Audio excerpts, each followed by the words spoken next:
Hey guys, what's up? What's going on? How are you guys? Hope you guys are all doing well. Just checking my sound.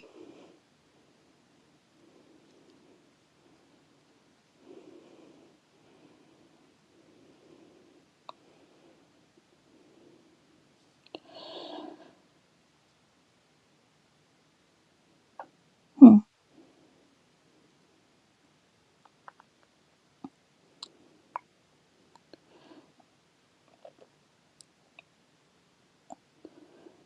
But yeah, before I get started though, I just wanted to say, I just wanted to say Merry Christmas. I've been so busy this Christmas. I've just had so many things to do, so many people to see, so much family to reconnect with. So I've just been I won't say that I've been like super busy, but I've just been busy not being at home, if that makes sense. Like I've been busy trying to reconnect with people because, a lot of people, I haven't seen them for about 2 years, 3 years. I haven't seen them for a long time. So this year, I'm like, if I haven't seen you throughout the whole pandemic, I need to see you now. So I've just been reconnecting with a lot of family. I've been reconnecting with a lot of friends and not regretting any of it. So in any case, the topic today would be Steve Biko or Nelson Mandela. So I wanted to do more, I guess, of an information stream, but unfortunately, as technology is so amazing, actually I was having issues with my computer. So I think I'll save the information part for next time. I think what I wanted to focus on in this stream though is because in a lot of these panels I've been hearing a lot about, oh, Nelson Mandela sold out, like he wasn't that great, like he sold out, all this stuff. And to be honest, I don't really think that he sold out. um I get like that people are upset with his whole integration. I get that people are upset, or some people are upset that he wasn't as radical as, let's say, Steve Biko or Julius Malema. But realistically speaking, apartheid, right? It was, at least internationally, we saw it in 1948, and then it ended a little bit in 1990. So South Africa at the time, and even if you look at a lot of these interviews, South Africa was casted out of the international community for that period, specifically because of apartheid. Nobody wanted to deal with South Africa. Nobody wanted to do business. The international community shut it out. The UN shut South Africa out. So to me, I think given the given the tools that he had to work with, I actually think that Nelson Mandela did a fabulous job. I actually think that he did a great job because as soon as Mandela was president, South Africa became popular again. South Africa was now open for international business. South Africa, like it changed. You know what I mean? So I feel like, how would they get there if they had a radical president? Like if they had a radical pro-black or radical, I don't know, just get revenge type of president. I don't think things would be the same. So I feel like sometimes people just need to be realistic instead of just talking about fantasy. Just be realistic and just admit that he did a really good job. You know, a lot of businesses that are taking off in South Africa, a lot of international funding, investors, all of that stuff started to take off in the 90s and early 2000s. Who was the president then? It was Mandela. So when people go like, "Oh, well, he shouldn't have done this, he shouldn't," what would have been the alternative? What would have been the better alternative? Seriously, like we're being realistic here. What would have been the better alternative? For him to now take it out. Like, okay, I get it. Maybe he could have done better initiatives. Okay, I get it. But him doing all of that would have put South Africa on a different type of red list that a newly independent country does not need, to be quite honest. So, putting that into account, Nelson Mandela did a fabulous job. He actually, he actually, as the first, as the first black president of South Africa, he actually laid the foundation perfect for the other presidents coming now. Now, I get the whole argument of, the ANC is selling people out, it's not doing this, it's not doing that. Sure, if they want to vote a different party in now, they can do that. It's, I get it. Like, if they want to do that, they can do that. But if it's working for them, then it's working for them. Like, what's really the problem? Especially when we're talking about minorities, right? These minorities, what would be the thing to do with them now? Like, everyone has a solution. If you were in the same position, what would you do with these minorities? Because they can't go back to the Netherlands. If they can't go back to England, where would you actually put these minorities who don't want to leave? Like, what would you actually do? Everyone keeps talking about this is what needs to be done, that is what needs to be done. Look at Zimbabwe. Look at the state of Zimbabwe right now. All these people giving advice on this is what South Africa should do. Why are none of them praising Zimbabwe? None of them are praising Zimbabwe, talking about this is what all African countries need to do. These same African countries are the same ones that ignore Zimbabwe. Think about it. Zimbabwe's in sanctions. All these other African countries are minding their own business. That's what they're doing. So I don't have any bad feelings even towards Mandela. I think he did a wonderful job. I really do. Now, if we're talking about Steve Biko, right? If we're talking about Steve Biko, I understand Steve Biko. He was a martyr. He died for the cause. Um, his passing away should not be in vain at all. I think he was a perfect example of really believing in what you believe in. But the interesting part about Steve Biko, that I don't know if it's true, but this is what I heard. Steve Biko apparently had Caucasian friends. Yeah, Steve Biko was talking about, what was he talking about, that thing again? BCM, what is it, Black Conscious Movement? That's what he was talking about. But he worked with non-black people. Yeah, he did. He never preached about hate anybody. He was preaching about, because during his time, like, he was still alive and born during apartheid, right? So during his time, the whole Steve Biko Black Conscious Movement was, we need to get better representation, we need to get a different government. But he never preached about, let's go and murder anybody. He never preached about that. So I don't know how people are translating this Black Power movement into, let's hate other people, let's cast them out, let's alienate ourselves, let's not do business business.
Guys, so sorry, my computer completely logged out. That's embarrassing. But yeah, Steve Biko, right? I would say that it would have been too late, obviously, because he got murdered. But even prior to all of that, he never preached about not liking other people. In fact, I understand some people have this mentality that coloreds and Asians and all these other South Africans are not South African. But Steve Biko in his book said, no, those other people are South Africans. We can integrate with them. Now, I don't know how far that has gone. Last time I checked, they're not a significant like majority of the population, so whatever. Anyways, he did preach integration. Steve Biko did pre- preach integration, not as much as other people, but there were some little elements of that in there. So when people are talking about this staunch get away from everybody, isolate everybody, I'm wondering whose works are they reading that says that?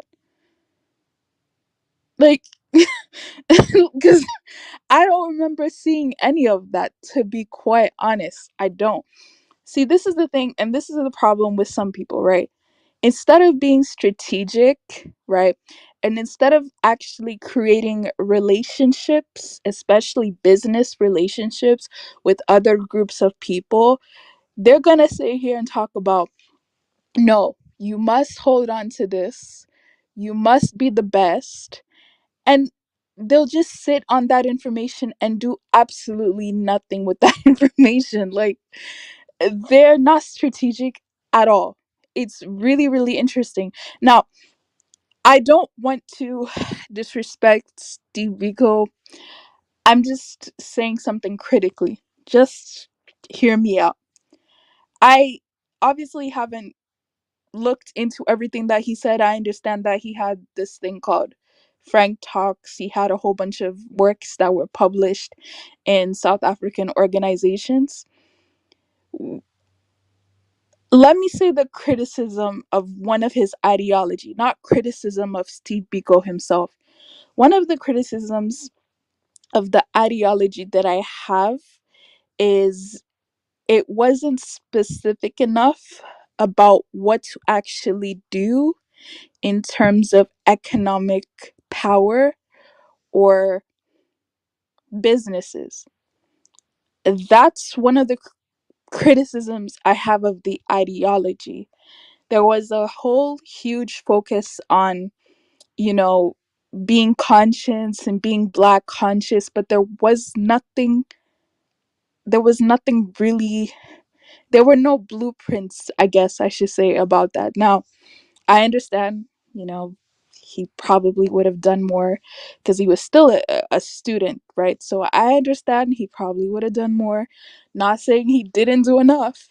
I'm just saying when I look into a lot of these black conscious organizations, I don't see step four. Like I see step one, step two. I don't see it progressing to step five, six, seven, eight.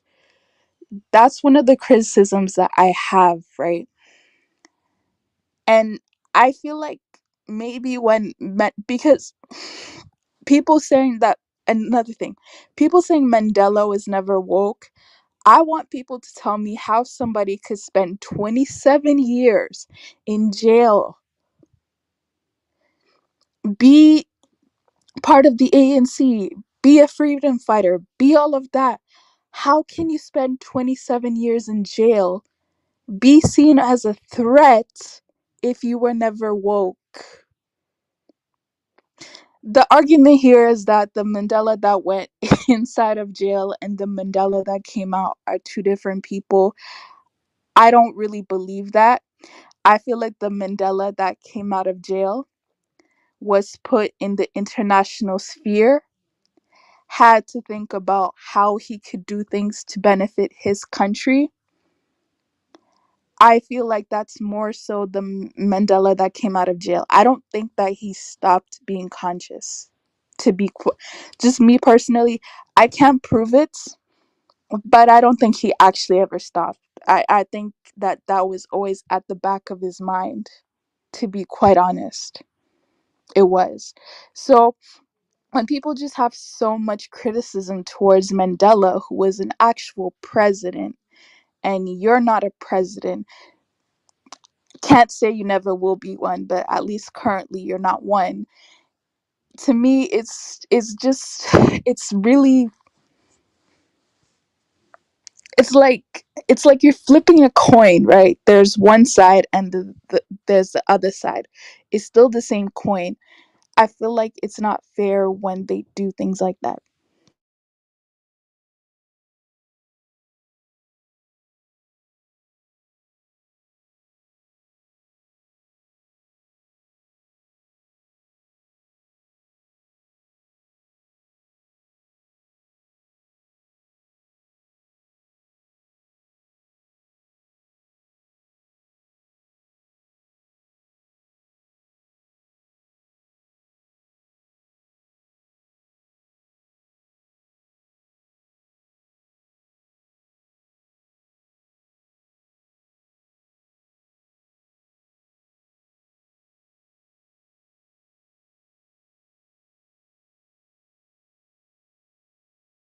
Oh my god, so sorry. I keep getting called. It's really annoying.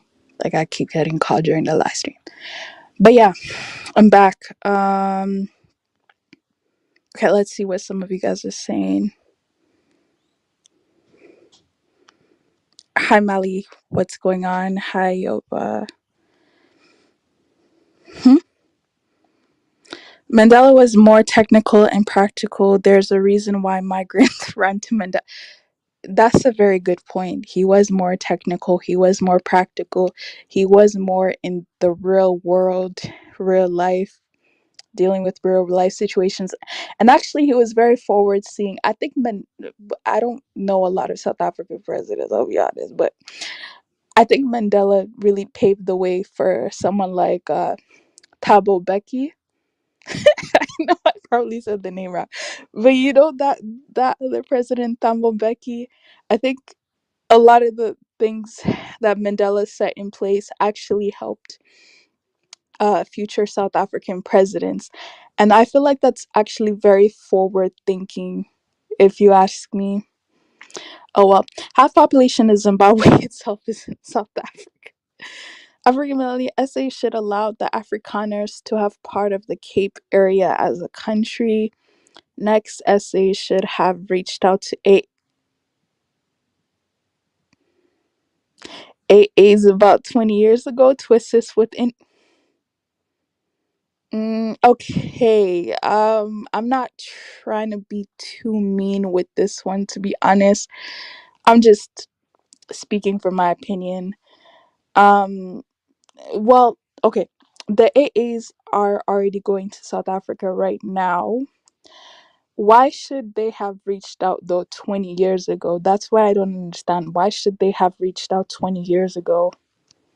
I don't really get that. Like, and when people talk about assist with infrastructure and economic upliftment, um, I mean, I would say their infrastructure is okay. I mean, it's it's not perfect by any means because every country could always improve. But I would say for right now, it's pretty okay. I think they have it figured out.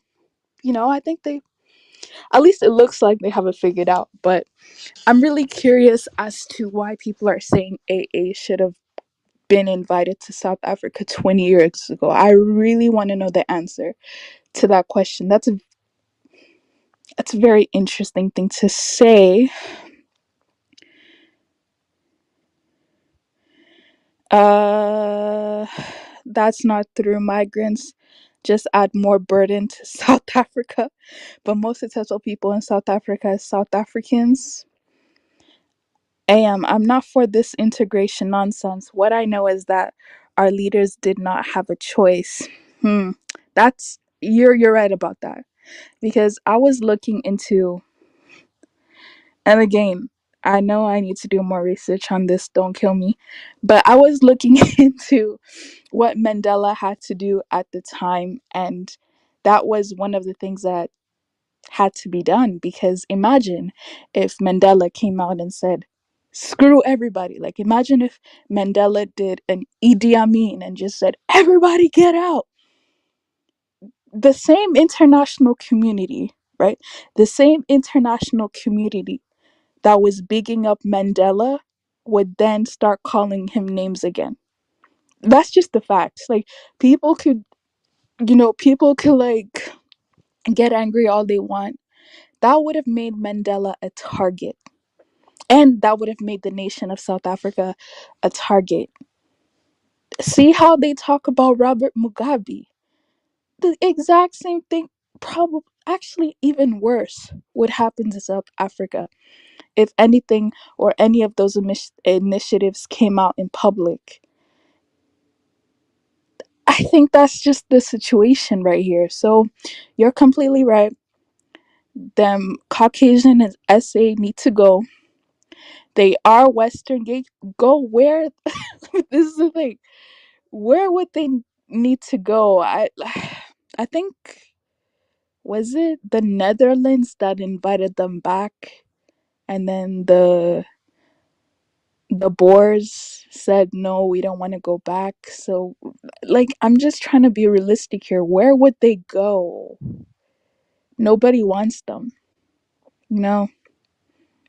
I think even the Western world, some of these Western countries, not that the Netherlands isn't Western, but I mean like, yeah, I mean like other parts of Europe and even I believe America or some areas in North America also invited them back at one point, and they said no, they don't want to go there because they don't want to be upper class, or I'd say pretty good class in SA, and then move to another Western country and they're like low, or they're low on the totem pole. So I feel like that's one of the reasons why, to be honest, there's nowhere that they'll go even if you ask them, do you want to leave?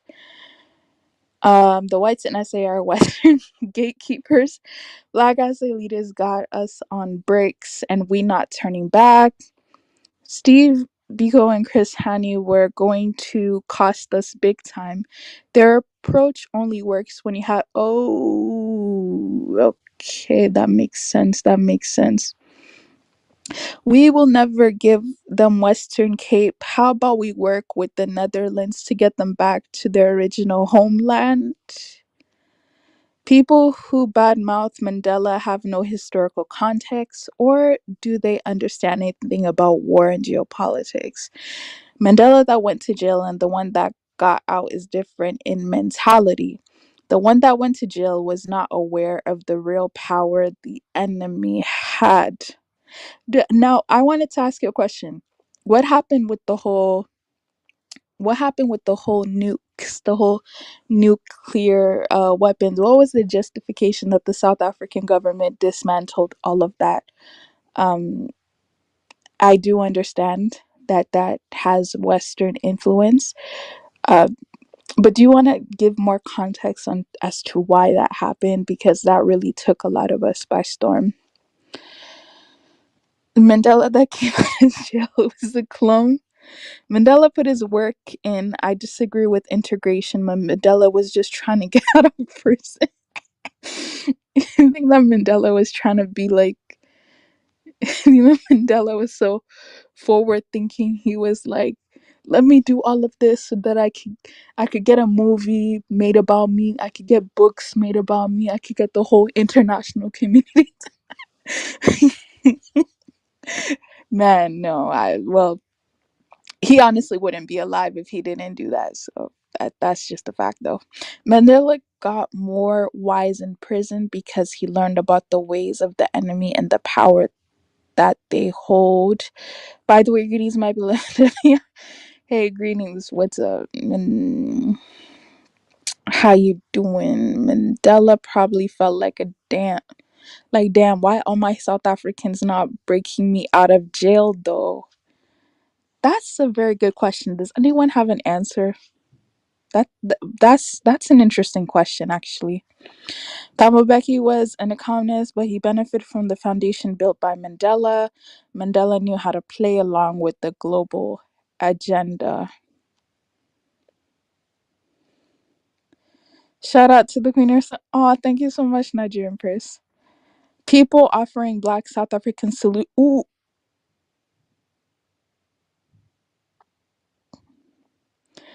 dude, I had to pause because that hurts. That hurts, man. People offering Black South African solutions, yet they have 60 years of independence and they are behind. Why should AA be invited to SC? Okay, anyways, Mandela is the only African leader who left a legacy that saw millions of other Africans running to live in his country than, than any African nation. Say what you like, but Nelson is Africa's only.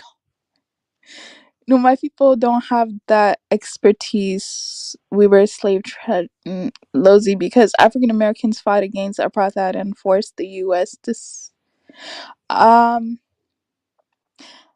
I okay. I'm not trying to downplay what you're saying, right? Like, please hear me out, right? I'm not trying to downplay what you're saying, right? But that was America. That wasn't specifically African Americans. That was America who did that, and other countries did that as well. Other countries in the international community sphere did that because once it was known that South Africa had an apartheid government, once people started to peep that, hey, all of these guys president are white. Hey, what's going on with the Black South Africans? Once people actually started to research and look into what was happening in South Africa at the time, um, South Africa faced embargoes from a multitude of countries. So, I mean, again, I'm not trying to be mean or whatever, but I, that was an American thing. That wasn't That wasn't just a certain group of people in America. Like, we don't need to say that. We do not need to say that. We don't Dutch don't want them back exactly anywhere but I say back to Britain, and that they act like they don't want them because they want them to be their gatekeepers here. White South Africans are here to guard Western interest.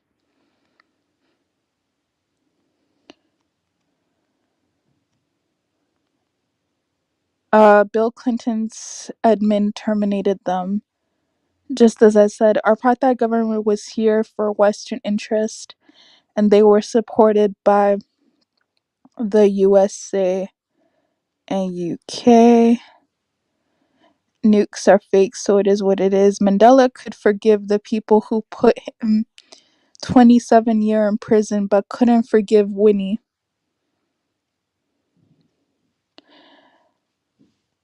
Yeah, I just honestly, at the end of the day, Winnie was the first lady.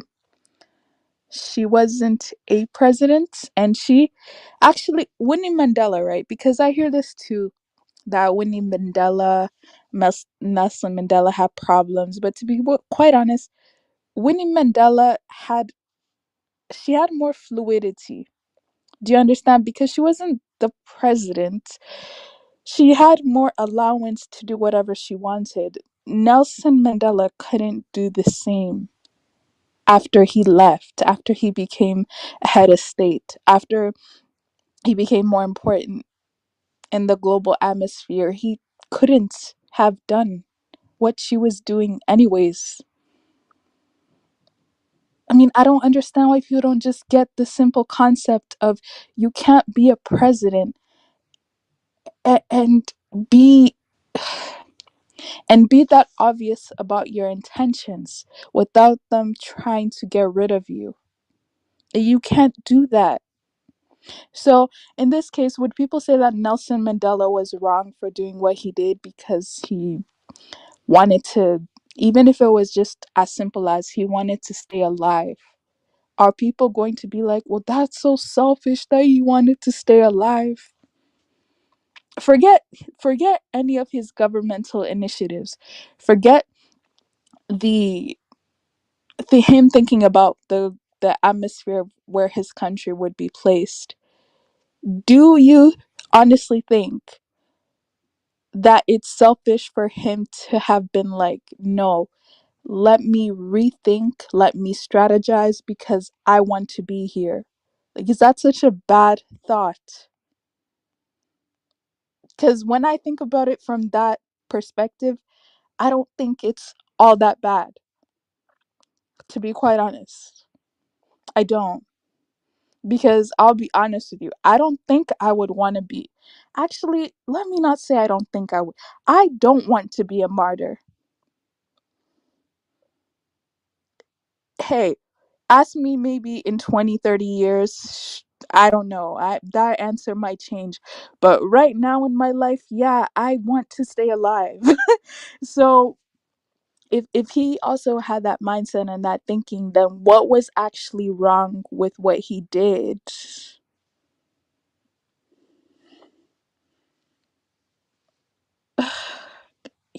I just, yeah.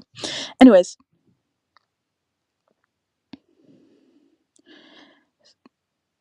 Mandela had a choice to come out. He refuses.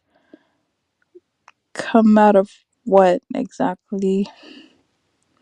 South Africa is what it is because of cheap labor. Makes me realize how slave labor is important in order to build an empire. When you think of things from that perspective, how does it make you feel? Does it make you feel like it is what it is and that's just what happened? Or how really do you feel about that? Because I feel like that's the problem with a lot of Niger Congo and Bantus. Some of us, we practice those things, but we didn't practice it to our advantage. I know that sounds really evil, but it would have been better, at least if we practiced it to our advantage. Instead, we were too busy worried about other small tribes who could provide absolutely nothing when we could have used this stuff that we did anyways to much better use. Because I do agree with you. I don't think an empire can be built without having, I don't know, well, if we're looking at the situation in China right now, even you can say that is slave labor. People are getting paid next to nothing. Their currency needs to be devalued so much so that the rest of us can purchase materials, products from over there. So technically, that some people can say that's a form of slave labor. And even prior to the whole Chinese Revolution, all of that happening. So I do agree with you actually when I think about it. Um, Repatriate Afrikaners to Netherlands with incentives attached on both sides. Bantu and Afrikaners. That's a good idea. African Americans literally got arrested in anti-apartheid uprisings in the U.S. Okay, well, what I'll say in regards to that, as I mentioned, I said it's not only an African American thing, so did other people from other countries.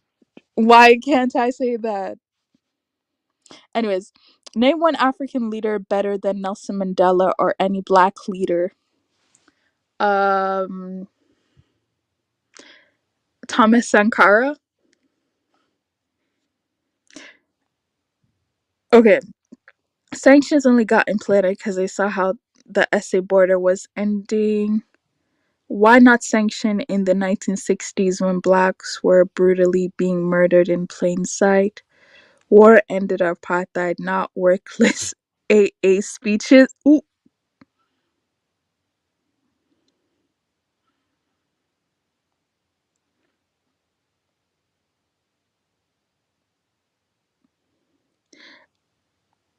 Okay. I well, I believe that the Cuban government did more for the South African government than the American government did. Um, so I mean, if you ask an average South African, they'll say that the Cuban government really helped them. I don't, I forgot there was another country in Africa. Was it Namibia? There's another country in Africa that really greatly helped South Africa. And then I understand people saying that um, external um, external protests and things like that helped with the South Africa thing. But then I feel like when people say that, they're also taking away from the actual people who got arrested in their own country, the people who protested, the actual South Africans that died for these causes. It feels like some people are trying to snatch other people's glory.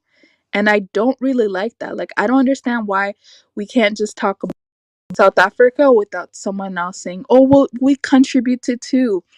Okay, you did not contribute as much as a South African, and you cannot argue with anyone about that. I'm so sorry. But yeah, guys, what's going on?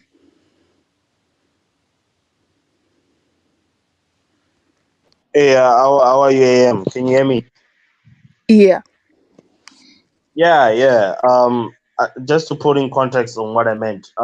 So Angolian soldiers actually went into. You see what South Africa is, or what you call South Africa. It honestly didn't even look like that. Like South Africa was actually also part of Namibia. What you call Namibia used to be part of South Africa. That whole region was where there was a lot of war in.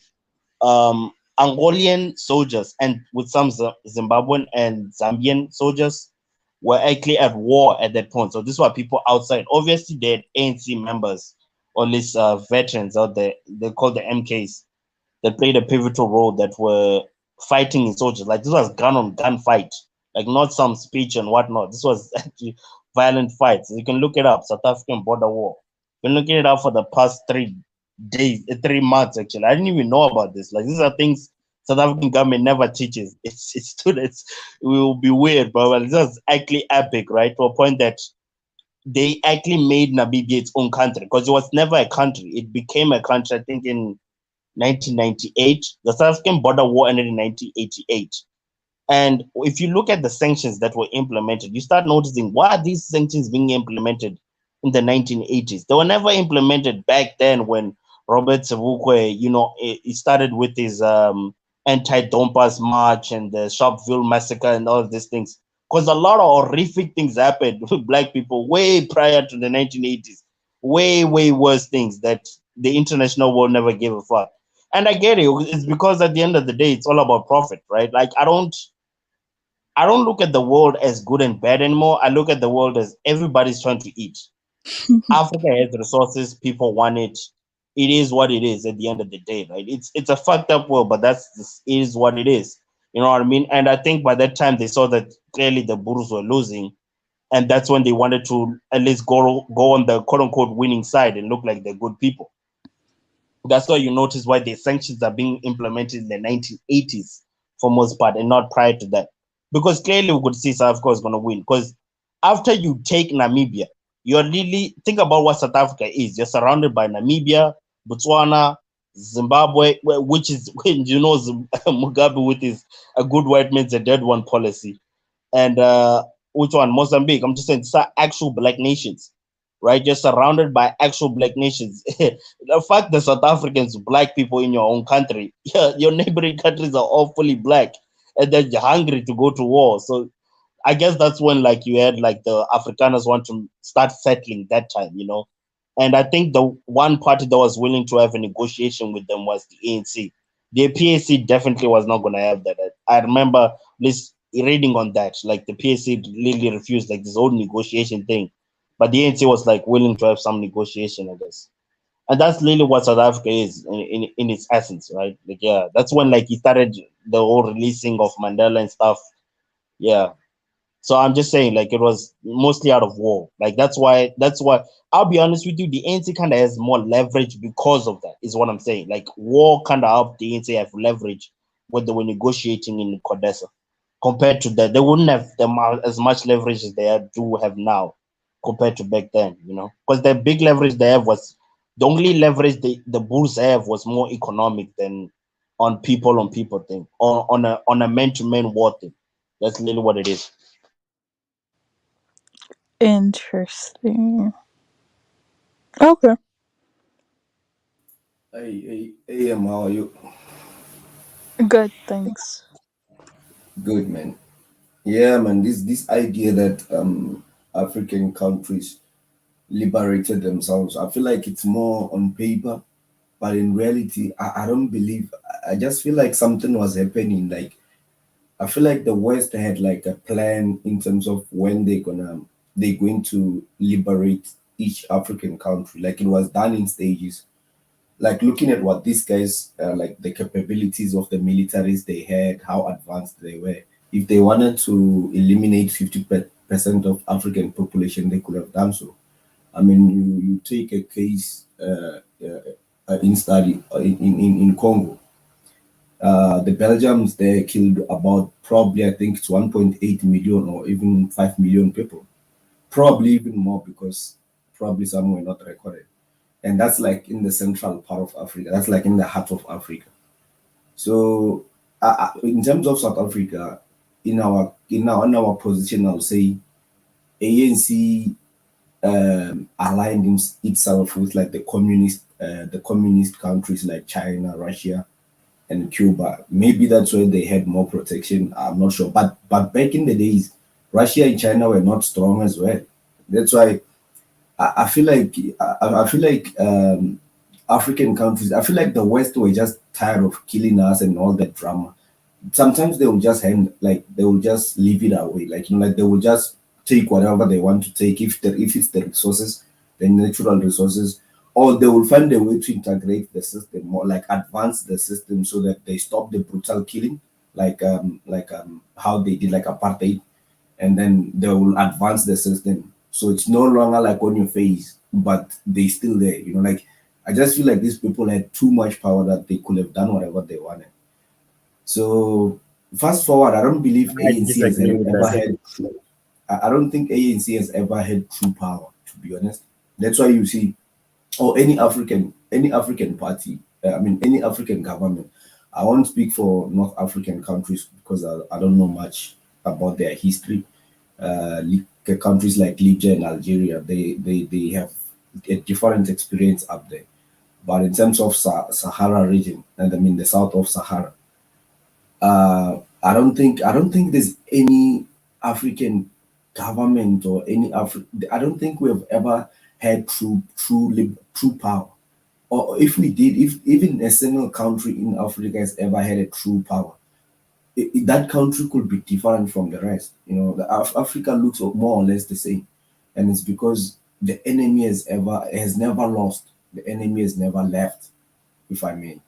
So it was just an integration of a system, from apartheid. Then they just had to find a new way and a new approach. That's what I see actually. So can I ask Lozi a question?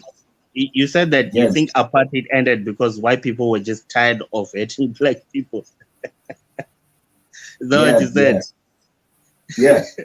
Why would the white man get tired of hating black people? No, but you have to understand, Guti, that like these people, they understand how the globe should be. That they've got, like, it's like they have a blueprint. What they see things different from how we see them. They always have a plan. I mean, these people had nuclear weapons. That they were on the full, like, the apartheid government, the Burkis government of South Africa. Their military was the third strongest military global. They had weapons that could take on Africa. They could, like, literally, these guys alone, they could take on What the is whole. nuclear? Let's Hmm? analyze nuclear. What is, because people keep making it seem like it's just a weapon. It's not just a weapon. It's really a parasitical drug. If you really think about it, it destroys Yeah. environment. What No, is I the point know, of I know. putting? What is Look, the point of Musanda, using nuclear? it leaves radiation after it goes off. I know all those kind of things. Exactly. But at the end of the day, they could have just took their people back to Europe and explode those nuclear weapons, and everybody dies here. If they really wanted to kill us, they could have killed us. What? Give No, me, no, tell no, me no. what. That's not my okay. So this is my point. This is my personal point. At the end of the day, South Africa does have a lot of resources. That's one of the main reason What's why your white point? people. My Yeah, but point is mm, South African border war specifically. This is actually documented. After that was defeated, that's when you start seeing a lot of negotiation happening. When you talking Namibia was about the quote unquote border a war? Are you talking foundation. about the Angola war Yes, with yes, the yes, yes, yes. That's dude, when the, the why Angola is war. that important? Why is that important? It's Can I important can I because can I can once I, you res- realize can I that, respond to you? Can I respond to you? The Angola war was the apartheid government. They wanted to invade Angola, and remember, Angola. That's where the ANC office was as well. The ANC office was in Angola. Remember, Angola got backup from Russia and Cuba as well, and Russia was already supporting MK as well. It was not just like Africans fighting these guys alone. There was like Cuba supporting Angola military and Russia and MK. Actually, the Mkondo soldiers, the black South Africans, they were fighting on the border of Angola as well. You do know that, yeah, right? yes, I added that. My point is, you have a country which is really surrounded by African nations around it, right? That is also a threat. There's a reason why you see Vladimir Putin is so eager to take down Ukraine. No one is comfortable really being in the middle of a country when you're surrounded by all these quote unquote anti-Boer countries, or at least anti-white for most part. I mean, we can exclude maybe Botswana because they kind of like want to be multilateral. But all I'm saying is that's not a comfortable position. There's a reason why de Klerk felt a need to have some negotiations, right? I will not say black people won. I would say black people got a negotiation. That's what black Yeah, people that's got, what, not a war. but Musanda, you are saying same things that I'm saying. I'm saying in a context of Africa, there's no a real African country that really got liberated. Because remember, Africa was took on the on the battlefield, right, through the gunpoint. Name one African country that has ever took the Western powerhouses like British, Portuguese, the Portuguese, the Italians, the French. Name one country that actually went to like a literal war with the West and actually won their independence. It was always throughout either negotiations, people banning things, and I'm saying it actually everything was just kind of like they had a system that they were gonna do things in stages. It's not like they couldn't kill us if they wanted to. That's my point. If they wanted to kill all of us here in this country, they could have done that. Nothing was gonna stop them. They killed No, 10 we're million talking people different in things. DRC. Your point is on black genocide. I'm not debating that. I'm Yeah, saying they came here for resources. That those are two different things. of Black course. people are just the byproducts of that land at the end of the day. They came here for resources, right? They Yeah, didn't Msanga, I necessarily just come don't see here your point. so that the black people can We be are not killed the and whatnot. resources. That's a Remember, byproduct. but we are not the resources. We are not the resources. So they could kill us and still You get the are, you resources. are, But we you are not are, you are them. cheap labor. No, you are. You are cheap labor. You are Cheap chief, labor to what? cheap Swarte No, labor. You are cheap Musanga, labor for building an Musanga, empire called South Africa. At the end of the day, we keep listen. making it sound like South Africa didn't have black employees. There were black police officers. There were black soldiers. Musanga, They were working for the South Musanga. African government, my man. Don't ever come with this idea that black people are just Yeah, but so you don't want to be modest talking to and yourself. anti-white You and want to whatever. No, bro, you were Yet there again, contributing to building South Africa. Most you of want to wait, I want to finish. I want to you want finish. to argue, Most of the you want buildings to that you're bring. seeing, you think, wait, my bro, wait, my man. No, but make Most your of this point and let building me you're speak. seeing in No, no, South you Africa, cannot keep speaking what? alone. Make your point and I respond. You need to Okay, make yeah, your this is my yeah. point. South African buildings are built by cheap goddamn labor. That is a fact. They're cheap, built using goddamn You are swarties. talking to yourself. I'm not interested in what you say. You're not getting my point. That's why I want to cut you off because you're wasting time. You're saying something completely different. No, These people, okay. Never your mind, man. okay, Yeah, Next topic, I yo. get, yeah, I get the let, point. let, let The me tell you reason what why they liberated a lot of countries specifically during that time was because they just came out of a world war. So a lot of Europe was actually broke. So it was in their best interest to liberate these countries. They didn't really want to, but there was nothing else. Like, for instance, the British Empire at that point didn't really have anything. Germany was bankrupt.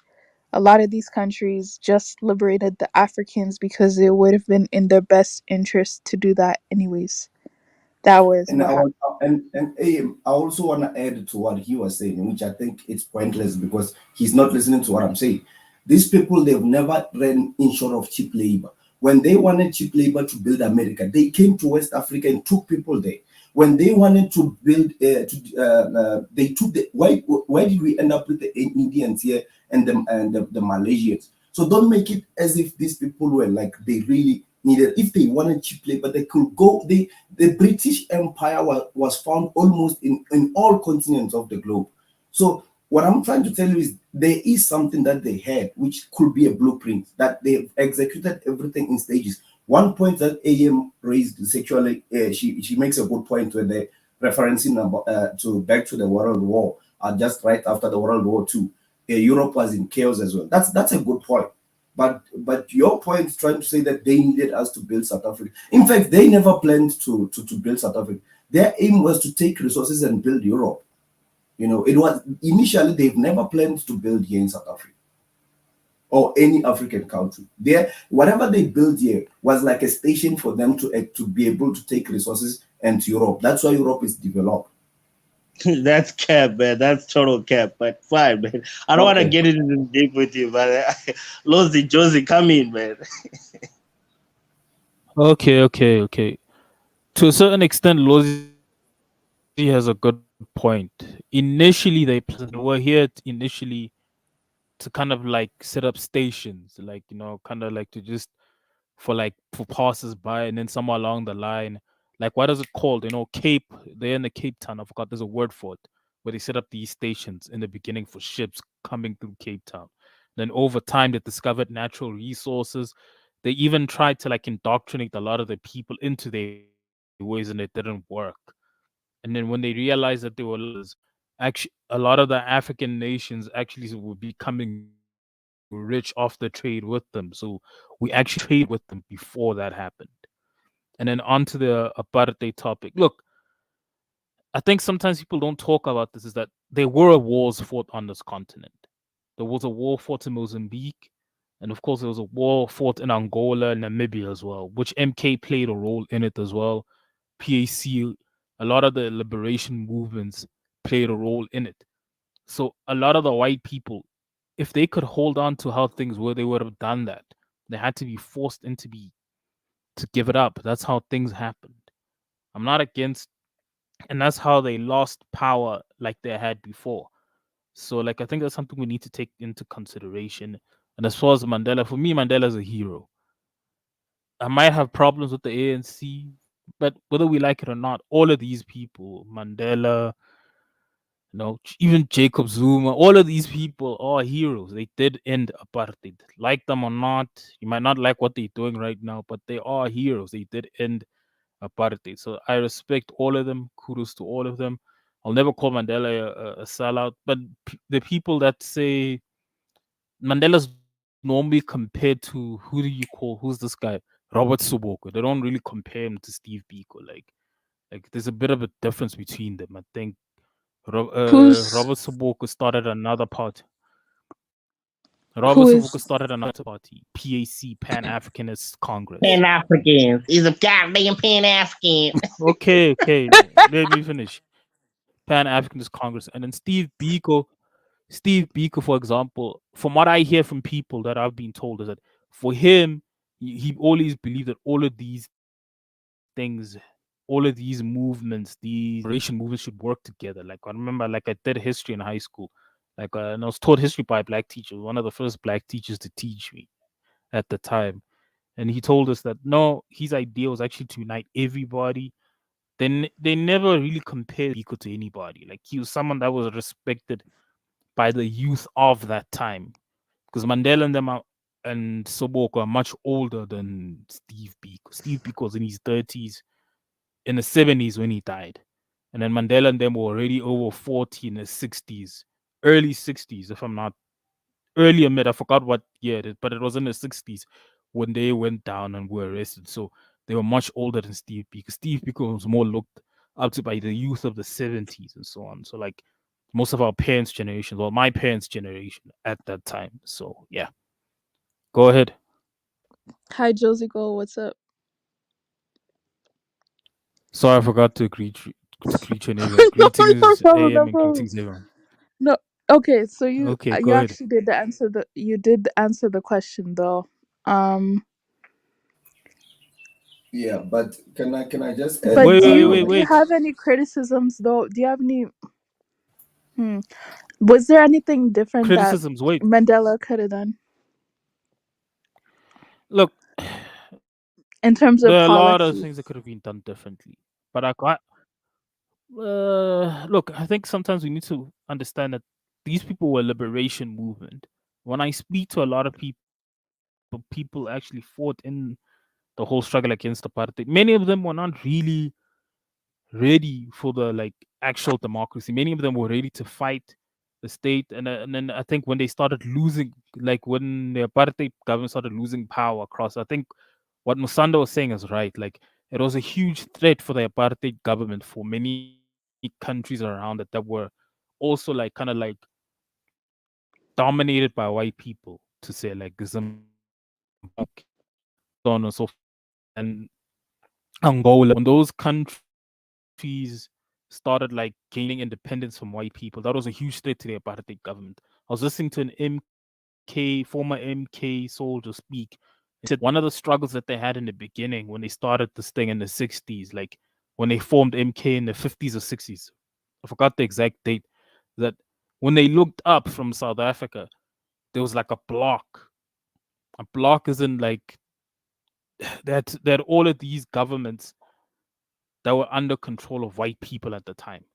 So they had to play a role in dismantling these governments. That's why they were involved in some of these things, like in the war, in the Angolan war, like that whole Angolan war thing. Even in Mozambique, there was a battalion that was sent there, an MK battalion that was sent there. So even in Zimbabwe, Zimbabweans they don't like admitting to this, that a lot of South Africans fought in their liberation as well. So like they had to play a role in these places to weaken these governments. And that's one of the reasons that ended apartheid. And of course, the intensifying inside South Africa as well. Like we don't talk about this, but there were a lot of what white people would call terrorist attacks in inverted commas. So there were attacks in police stations. I mean, like one of the places I lived as a kid, early years of my life, was Alexandra Township. People in the 80s, these people shut down the police station there. They attacked it and they had no police station for a number of years. Many places, I mean, like they even attacked military bases. They sent bombs at the people. Like the country was, and then those that were not military trained, that had what they would call targets, were target stores, looting businesses, burning things. So at that time they were cornered. They had to come to the table with something. It was white people that chose to come to the table with the inside, because a lot of their allies in Southern Africa were defeated, and now those governments were now black run governments. And then within South Africa, they were losing, especially in 1986 state of emergency, where a lot of the liberation movement people started intensifying, and even within the country as well, because at the time they were the strongest military. So yeah. So you're telling me, Josie, they weren't just tired of apartheid and be like, guys, maybe this is getting boring, guys. Let's just end apartheid. What? No, no, these people, no. I mean, like, think about it. If you have something that good, why would you let it go? I mean, you could still see some of My these point people, exactly, man. It's if they just wanted to logic. come back. That's why I don't even debate this, man. I'm like, when I had You the know, tired part, I'm like, come on, man. okay, can I interject, guys? Look, we do have Go ahead. common grounds. We do have common grounds every now and then there. But I beg to differ in a sense that I think we underestimate how these people behave. And I think it's common among many Africans.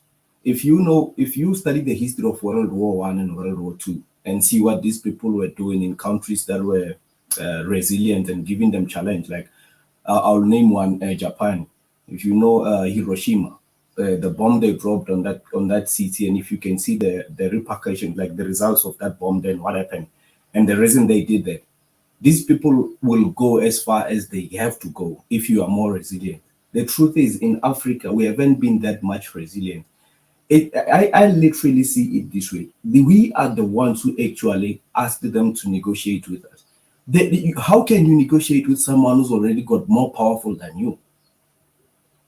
At some point, we have to be honest about these things. Yes, there were small challenges every now and then. We were actually more of like terror attacks. It was never a face-to-face battle combat, other than the one that took place in Angola. And I don't think the apartheid government unleashed their full military there, and they didn't call on their cousins in the West. I'm talking about Netherlands, we UK, America. Guys, let's not be denial here. We know what we are up against. We are up against an enemy that can brutally go all out and even drop a nuclear bomb on you. Not so long ago, they killed about 5 million people in Iraq. They invaded about 7 countries in the Middle East. What happened in DRC? They killed more than 10 million people. Let's not try to create an Josie, atmosphere what is that the point of a nuclear bomb if you're trying to mine lithium, gold, and whatever in a specific region? South Africa is not the only country with those resources, by the way. But what is What the I'm point saying, of a lithium bomb? Why did they settle you in have to South you Africa have to in the let first me place? you have to listen to me, and I have to make my point so you can interject. So don't feel threatened by my ideas. Listen to what I'm saying, then speak after, because I don't like arguments. I like engaging. So let's respect each other in that sense. You heard me. I was listening to Josie. He didn't interrupt. I didn't interrupt him. Let's all be on the same line, guys. I'm saying I don't think we really had much power as like it's like they could settle for like negotiating with us to avoid bigger problem. But if we were pushing, like if we had more resilience and they were more challenged, these people can go all out. If they really want to be spiteful, they could have dropped whatever they wanted and leave and not gain anything from here. But South Africa, we don't have any special resources that they cannot find somewhere else. That's my point. So I'm hearing all these things, but I'm still saying these people still had more power. Whatever we settled for, that's why Mandela and his admin and all the comrades, they had to sit down and negotiate, because the end of the day, the truth is these guys had more power, and they still have it to this day. Okay, I'm done. You can get in, Musan. Oh, I think Josie wants to go in first. Go in, Josie. Okay, look, I think it's important not to underestimate someone, but it's also important not to overestimate someone. Like to think that there's just nothing that can be done, so on and so forth. Look, that's what happened. Don't think that when the whole 1986 state of emergency happened, what did some of the business elite do? They went and I think was it Angola, Mozambique, to go meet up with the ANC at their base, either in Mozambique or Angola, to discuss the end of apartheid because they were losing acid. What white people in South Africa have is that, like it or not, they've built something in South Africa.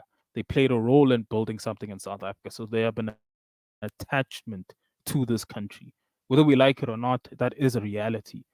So now, for them to just up and leave when they've built an entire life for themselves here, where they were extremely privileged, many of them are still privileged.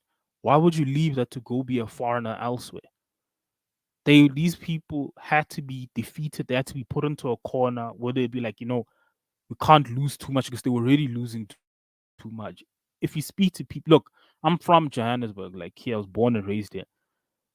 Like a lot of these people tell you, even including white people at the time, that they would target anything owned by a white person. They would burn it. Those who are not military trained, they target anything that owned by, like, business was completely shut down. The ports, a lot of even though there were sanctions, a lot of these businesses in America and Europe, they still traded with South Africa, even though they said they put them under sanctions. Many of them still traded. Like I think there's some court cases around this whole thing of some of these businesses that still traded with the apartheid government, but it still happened. So like it's important that when we have these conversations, we need to acknowledge these things. No one's gonna just hand over that kind of privilege and get the privilege that they have today. It's not the same. It doesn't equate to the same thing. We even now today, there's a lot of them that have slipped into poverty, and there's a lot of them, if we're gonna be honest, even though they're still a privileged group overall, I don't think these people are gonna let go of something like that easily. With some of their people slip into poverty, like African poor white people. There was a time when that was impossible. Today, it's a reality. Many of them are there and they're poor. I mean, the average salary of a white person, even though it's much higher than a South African, is like than a black South African, is around 12,000, and that's less than $1,000 for those of you that are not South African. It's not that much. It's more of like of a white elite. Why would they let go of that kind of privilege that they had during apartheid, where even a useless white person would just become your boss by the virtue of them just being white? So that I think let's not overestimate white people. Yeah, go ahead. I Uh, think Musanda was about to respond. Yeah, go ahead, Musanda. I'll respond after you. yeah. My main point, and maybe sliding more towards what Josie was saying, is more than that. South Africa is, at the end of the day, whether we like to admit it or not, is Africa's largest manufacturing hub. It really is. Like South Africa plays a pivotal role in the international world. It really does. And at the end of the day, they build something that can do that. You know, a lot of the state-owned enterprises that they did build for themselves, the Janelles, the Sasol, the what, plays a pivotal role in the world infrastructure and what happens in the world, especially that time. The idea that they're just gonna choose to nuke an entire country of their own just because the black people live there.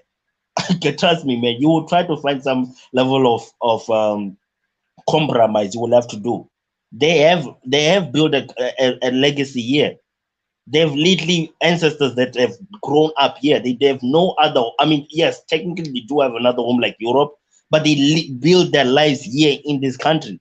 It's not that easy to say, and I'm just gonna leave and go to Europe because those people just look like me and whatever. No, most people really choose to die in this country, for God's sake.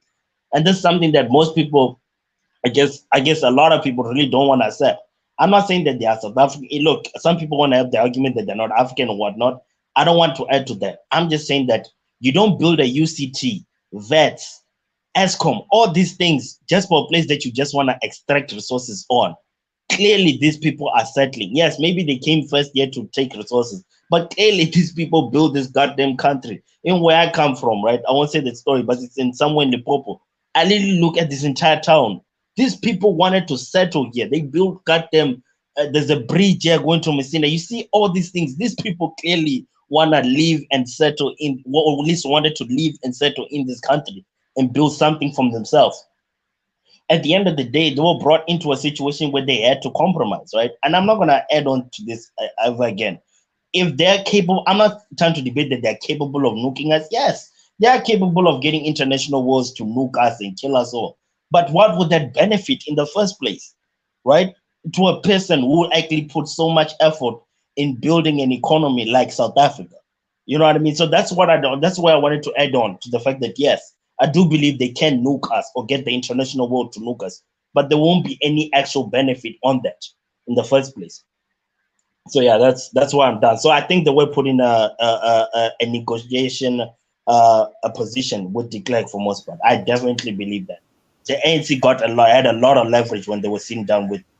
I'm not saying that they were fully. That's why I call it a negotiation, but not freedom. We got a negotiation with the Afrikaners. They got at a point where they also had leverage. The whites also had leverage with the financial actions they could take, and they could have done a lot other things if we we did a lot of we're very extreme with a lot of the I think what's it called that there was that thing that Nelson Mandela used to talk about before he got into president. I'll come with the name later, but we can go on. Okay. AM, should I go? Should I go ahead? Yes. Okay. Okay. Look, few points I agree with, few points I disagree with, but I'm gonna move from this topic. But before I move on, let me just drop some few points. You guys make good points from how you see things, right? So we just have a different look, I guess, in the general sense. I will say this in terms of the example that Musanda gave with the investment and all that they have in attachment to this country. These are the same people who 70 years ago were in war in their motherland, and they destroyed almost every city. Even Berlin almost collapsed, and we're talking about infrastructure that was way more. These people are capable of destroying now, and within 50 years they can still build. So on that argument, I don't really think that's a strong point, but I see where you're coming from. Regarding what I was saying is that these people can be very spiteful if they want to be. Point in case, I gave a good example with Japan. If you guys have seen what they did in Japan, and quickly fast forward, they were able to go back and still invest in Japan and rebuild. What I'm saying is these people, they behave towards you according to how you are challenging them. So in South Africa, it was a different animal. We didn't push them to the edge. And you said we settled down for negotiation. Then I agree. That's a good point. And I think everybody knows that. So we didn't settle for a true independence, because I believe that true independence comes from the battle. If you lost in the battle, if you really want to free yourself, you're gonna have to go back in the battle and regain what was lost there. So, but I'm moving away from this topic because it's about Steve Biko and Nelson Mandela. As Josie said, for me, Nelson Mandela is a hero to me. He's the one who had solutions to he had like a practical approach. I think Mandela understood the powers that we were up against. He realized that how much we can take in, how much we can give in, how much we can give up, what we can settle for, which I don't think it was in the best position for us. Maybe probably for the enemy, they still benefiting, but I believe Mandela settled for what could be like a better vision, a better deal compared to it could have been worse. I look at Steve Biko as someone who was fighting for what was right, just like anybody who was fighting for the continent and the people of Africa. But I always look into the method, the approach of how they were going about things. I feel like Steve Biko was oblivious to what we were up against and the repercussions of what can happen if we took the extreme approach.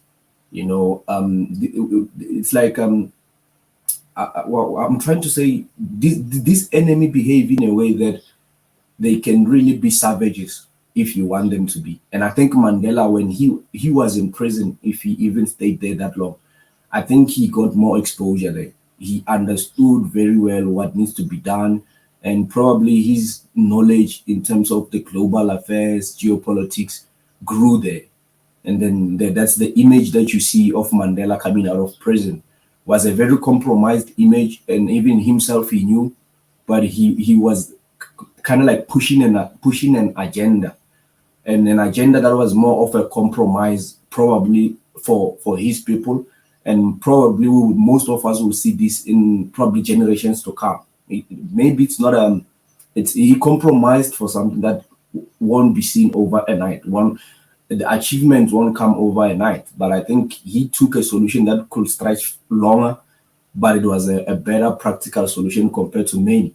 I mean, you look at all other African leaders that try to come up with solutions, challenge the enemy with a brutal force, and you know the repercussions. The enemy, they always end up in the same position. So I think Mandela studied all many countries that were up against this same Western enemy, and he was like, okay, let me have a different approach, and maybe that can give birth to different results. That's just how I see not just Mandela actually, but his admin, the comrades of Mandela, because we cannot give the whole credits to one man. It was like more of like a collective effort. That's what I believe. Yeah, thanks, AM and Josie Musanda. You guys can respond.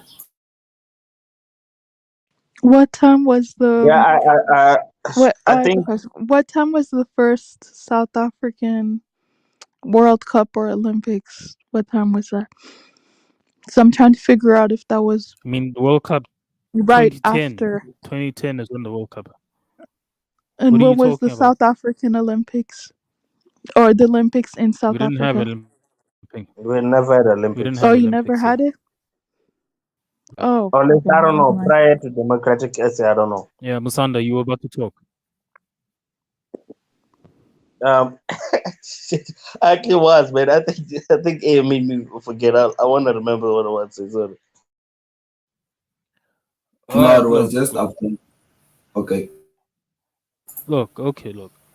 Like I said earlier, for me, Mandela is a hero, and one of the reasons why I say Mandela is a hero. Look, imagine you're going through all that issue, right? You've been in prison for like 20 something years. You were a lawyer before that, before you went to prison. Now you need to come back and just start fixing things. That was always going to be a difficult thing. I think we expected a bit, some people, not we, some people expected a bit much from the ANC. These people are not going to just come out of prison and just fix everything. That was always going to take time in terms of the economy, in terms of starting new businesses and new enterprises. That's not something that happens overnight, including what white people did wasn't built overnight. It took years for it to happen the way it has happened. So I think there's also been a little bit of an unrealistic expectation of what we were supposed to expect.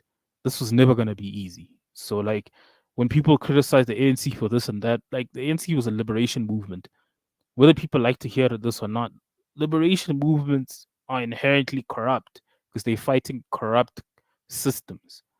So, a lot of the problems that we have today with the ANC is because of where they come from, their behavior. Of course, they're gonna protect each other like liberation movements do, because you can't just kick out your own comrades.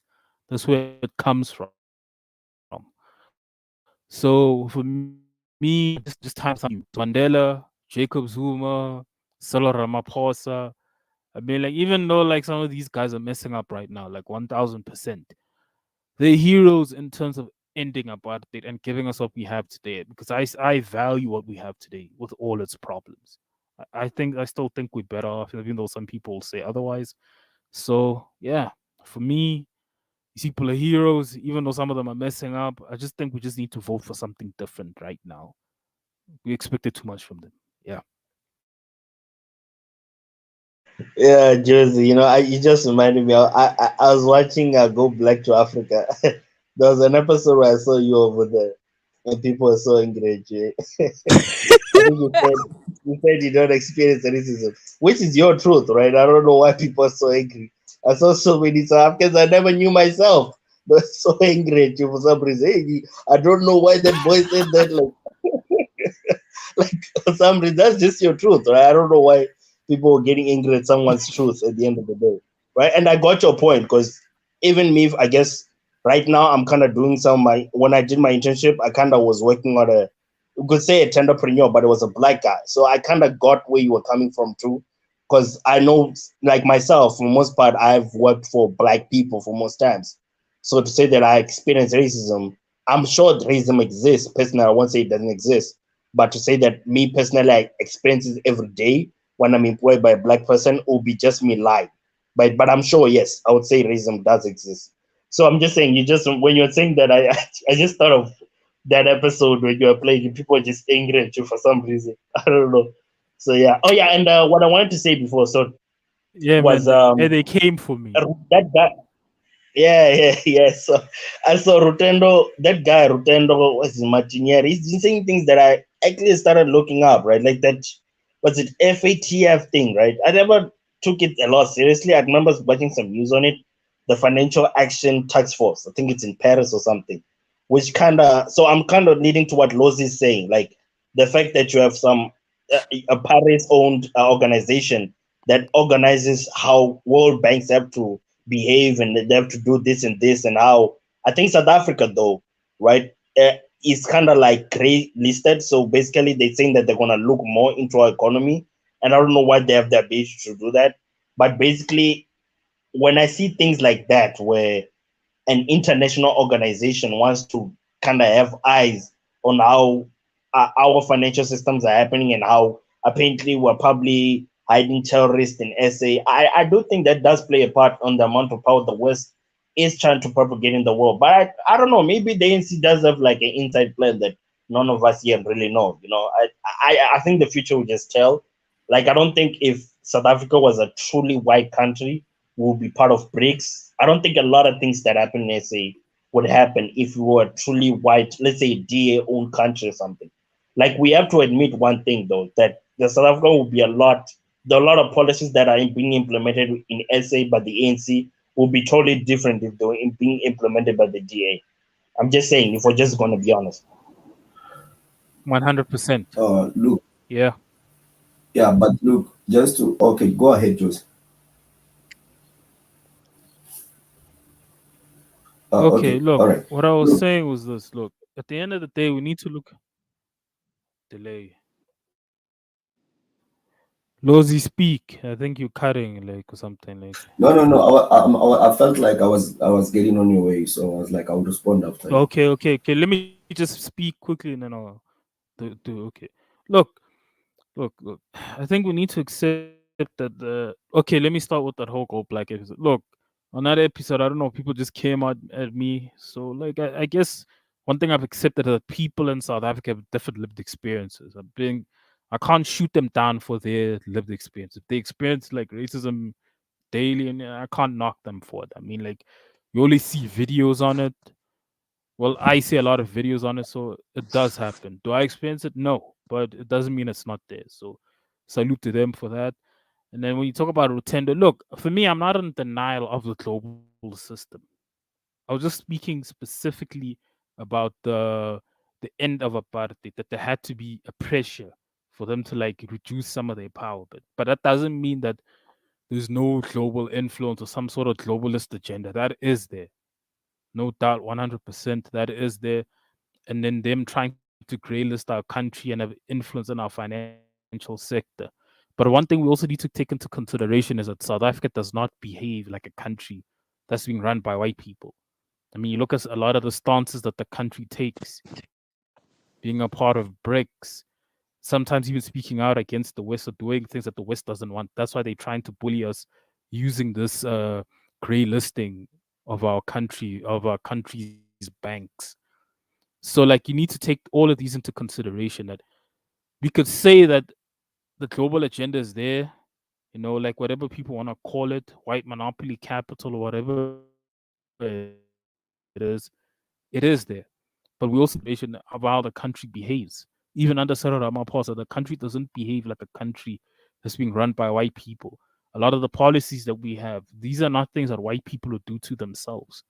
So, am I saying there isn't some sort of white agenda, globalist agenda, and that some white South Africans are not a part of it? No, that's obviously there 1000%. But to say that we have no power, we can't do anything, nah, I doubt it. There's a lot of things we can do. So, and I think that's what we should be focused on. So, yeah, go ahead, Lozi. Oh yeah, no, no, great point, great point. I agree with that. Let me just start with the Go Black guy. Look, I think an average South African, black South African to be specific, they confuse the systematic racism and probably interactions racism where physically you can interact with a racist person being racist to you. I think an average South African has never dealt with racism. They only see it on TV, social medias probably. But I think they kind of like mix systematic racism, which I think it's there. You can experience it through education system, classism, in the corporate, in the banks when you want to take a loan and all that. That's where you can. I think most refer to when they say racism exists. But I don't think on average because for a white person to be a racist to a black South African, unless if it's a foreigner, but if it's a black South African, uh, that can land them to a serious danger. Like it's not gonna be good for them, you know. So I think they do, especially those who work for white people, probably in the homes or like in the farms. They probably do, but I don't think an average black South African has ever experienced racism. And then back to the geopolitical agenda and the global agenda and all that. Yeah, that's true. I mean, that's the reality of it. But I want to leave you to have you guys with this question. Do you think it starts up there at the globe and then coming down to your country locally, or you start locally going out? Because my theory is this: whatever the global system they put out there, it starts from there and then it affects all other countries, especially the countries at the bottom. And up until then it's fixed, certain problems we will always have them. And these are big problems that now give birth to small problems that we find ourselves among our respectful countries.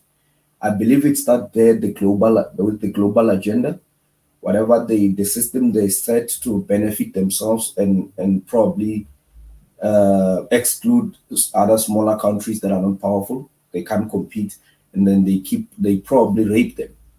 If you look at our reserve bank, for example, our reserve bank, which prints, it's basically our local monetary system. About I think more than 58% is made out of it's I think total 98% is made out of private individuals and their investment, and then about for I think 58% is for it's 40. No, I think it's the other way around. 40 is international. That it's local. It's more. It's so 60% is 58. yeah. It's the reverse.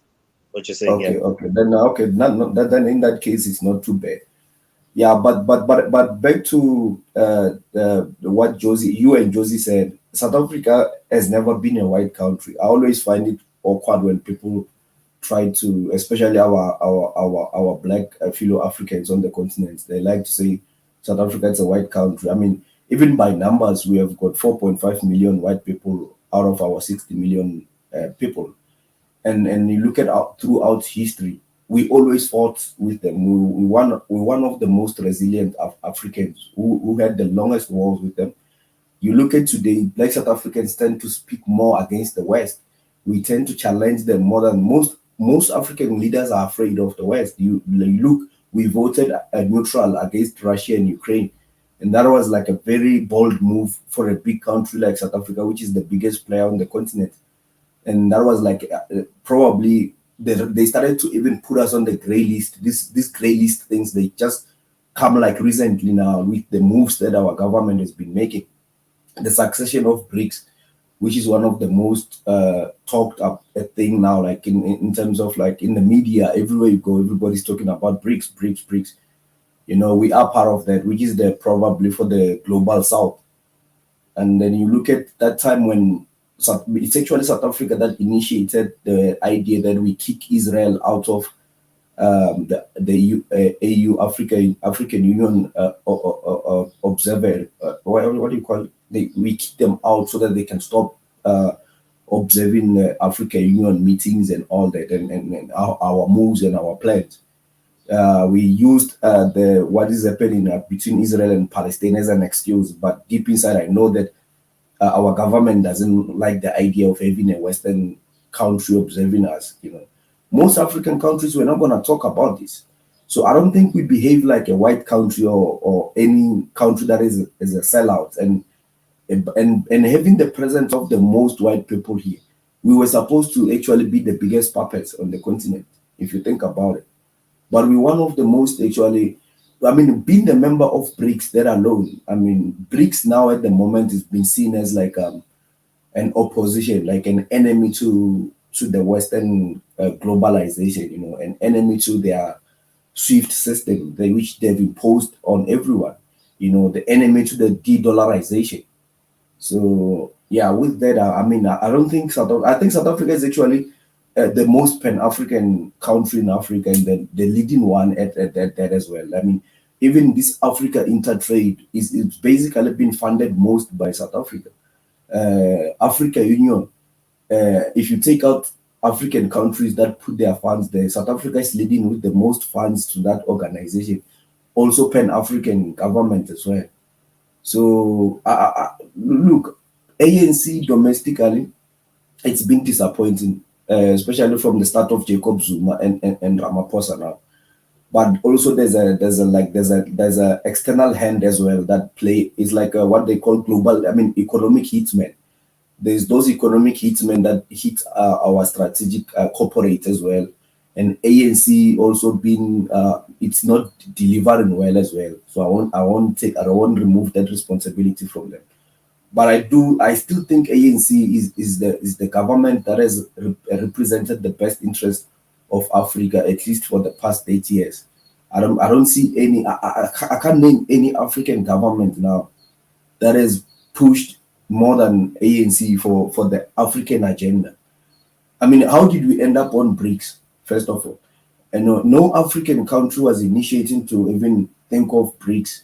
You know, probably some of them are scared of the West. So that was a bold move for South Africa to be a member of BRICS, and we're gonna pay for it. Okay, Yeah, I that's agree it. with that. Yeah, I think joining BRICS was a big balls move.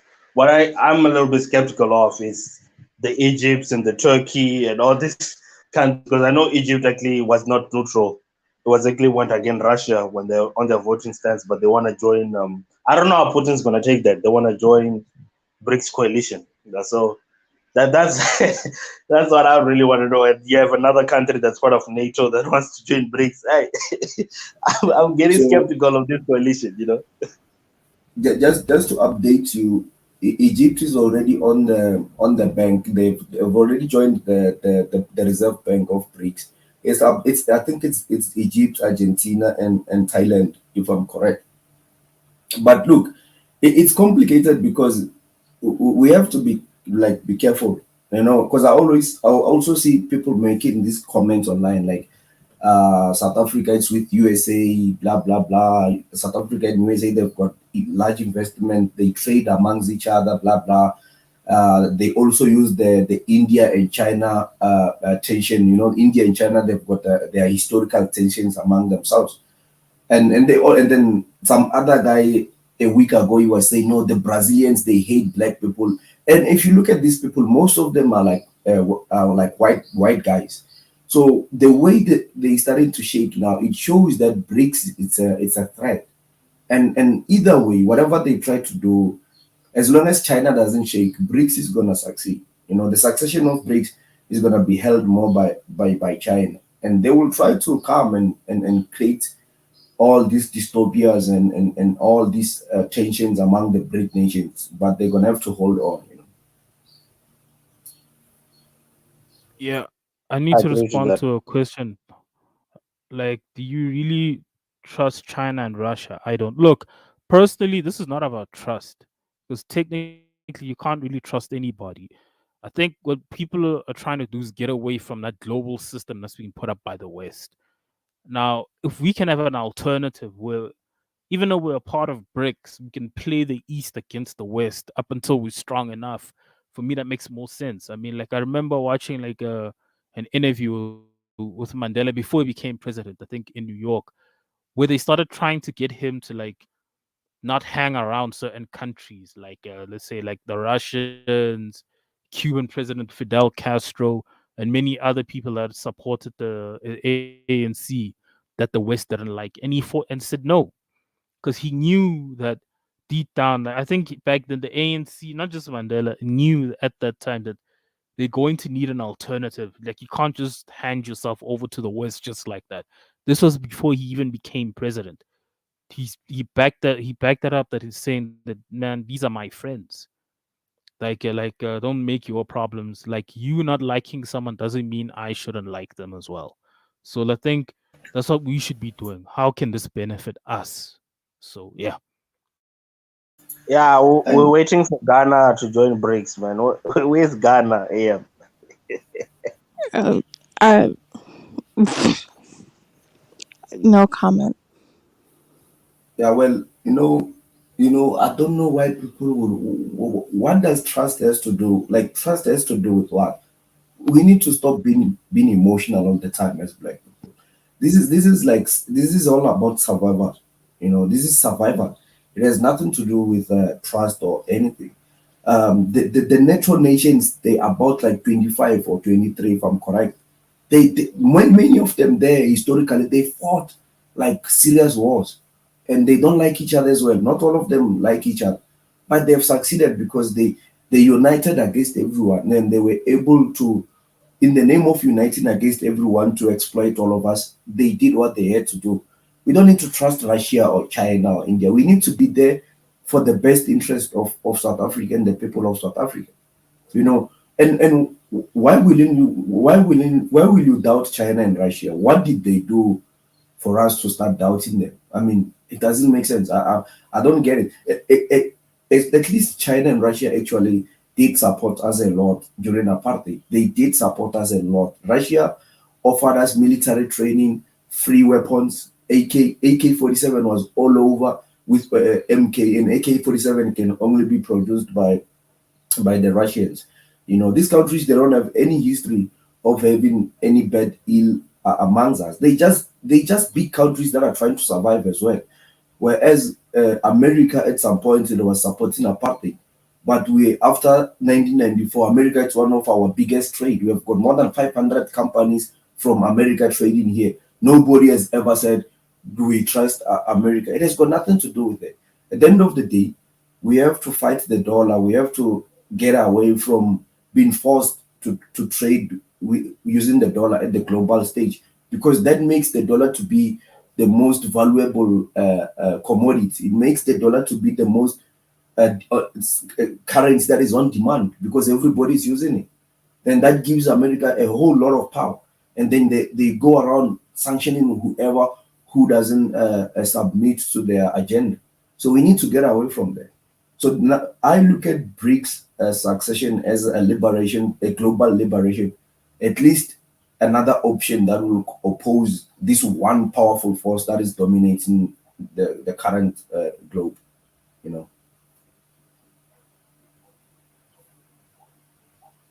Yeah, I Yeah. agree to that. I agree to that.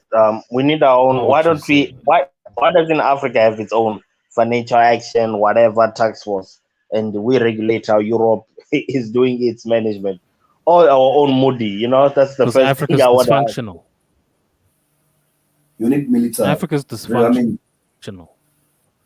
It's if dysfunctional, you this look at it, continent. Let's be honest. Go ahead. yeah, but Yeah. Rosie, No one's fighting with that, but man. wait. I don't think it's about dysfunctional. It's easy. These systems are already there. We have studied them. It's easy to duplicate them wherever you want, as long as you've got the numbers, you've got resources. The problem is military is what creates a monetary chain, a veil. If you look at Russia and China, they are able to hold on BRICS and create their own parallel system because they just equally military, they just as strong as America. So America cannot step on the way and destabilize or distract their system. Whereas Africa, if we try to do that, because we're not in a position where we can defend ourselves against the West, anything we're gonna try to do that is not in their best interest, that will make us stronger. They've got all the doors, all the loopholes from the entire continent to get in and terminate whatever we're trying to do. I see Africa rising right after if BRICS succeed. So as BRICS succeed as a parallel, as like an option, and then Africa will be able to now negotiate in both directions, other than depending on one enemy that keeps raping you. Africa will be able to build its system at some point because BRICS is going, or the global South will distract the West.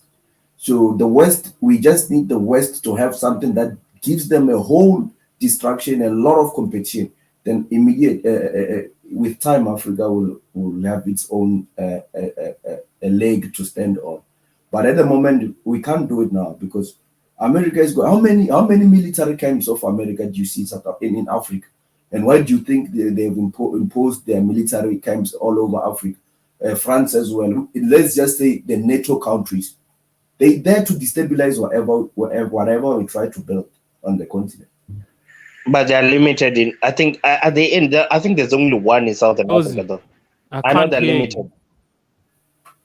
He asked how many bases does NATO have in Africa? That's what he asked, Joe. How many bases does NATO? No, I'm saying, but in Southern Africa, they're very limited. No, I think there's also, I know that one in Botswana.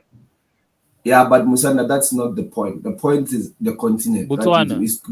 You guys I get. No. What I'm saying is the fact that you have clearly. What I'm saying is, I'm not saying like what the boss or anything, but the fact that that limited on having bases in Southern Africa. I don't think this is what they want. I think this is the options they're given for most part. I don't think they were like, let's just build one there.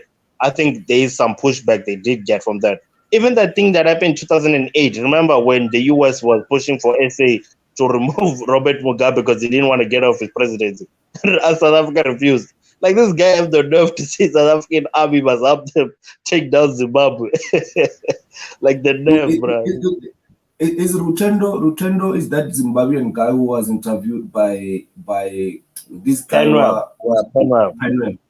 That guy, that Penwell guy is a coconut, man. Yes. But that's that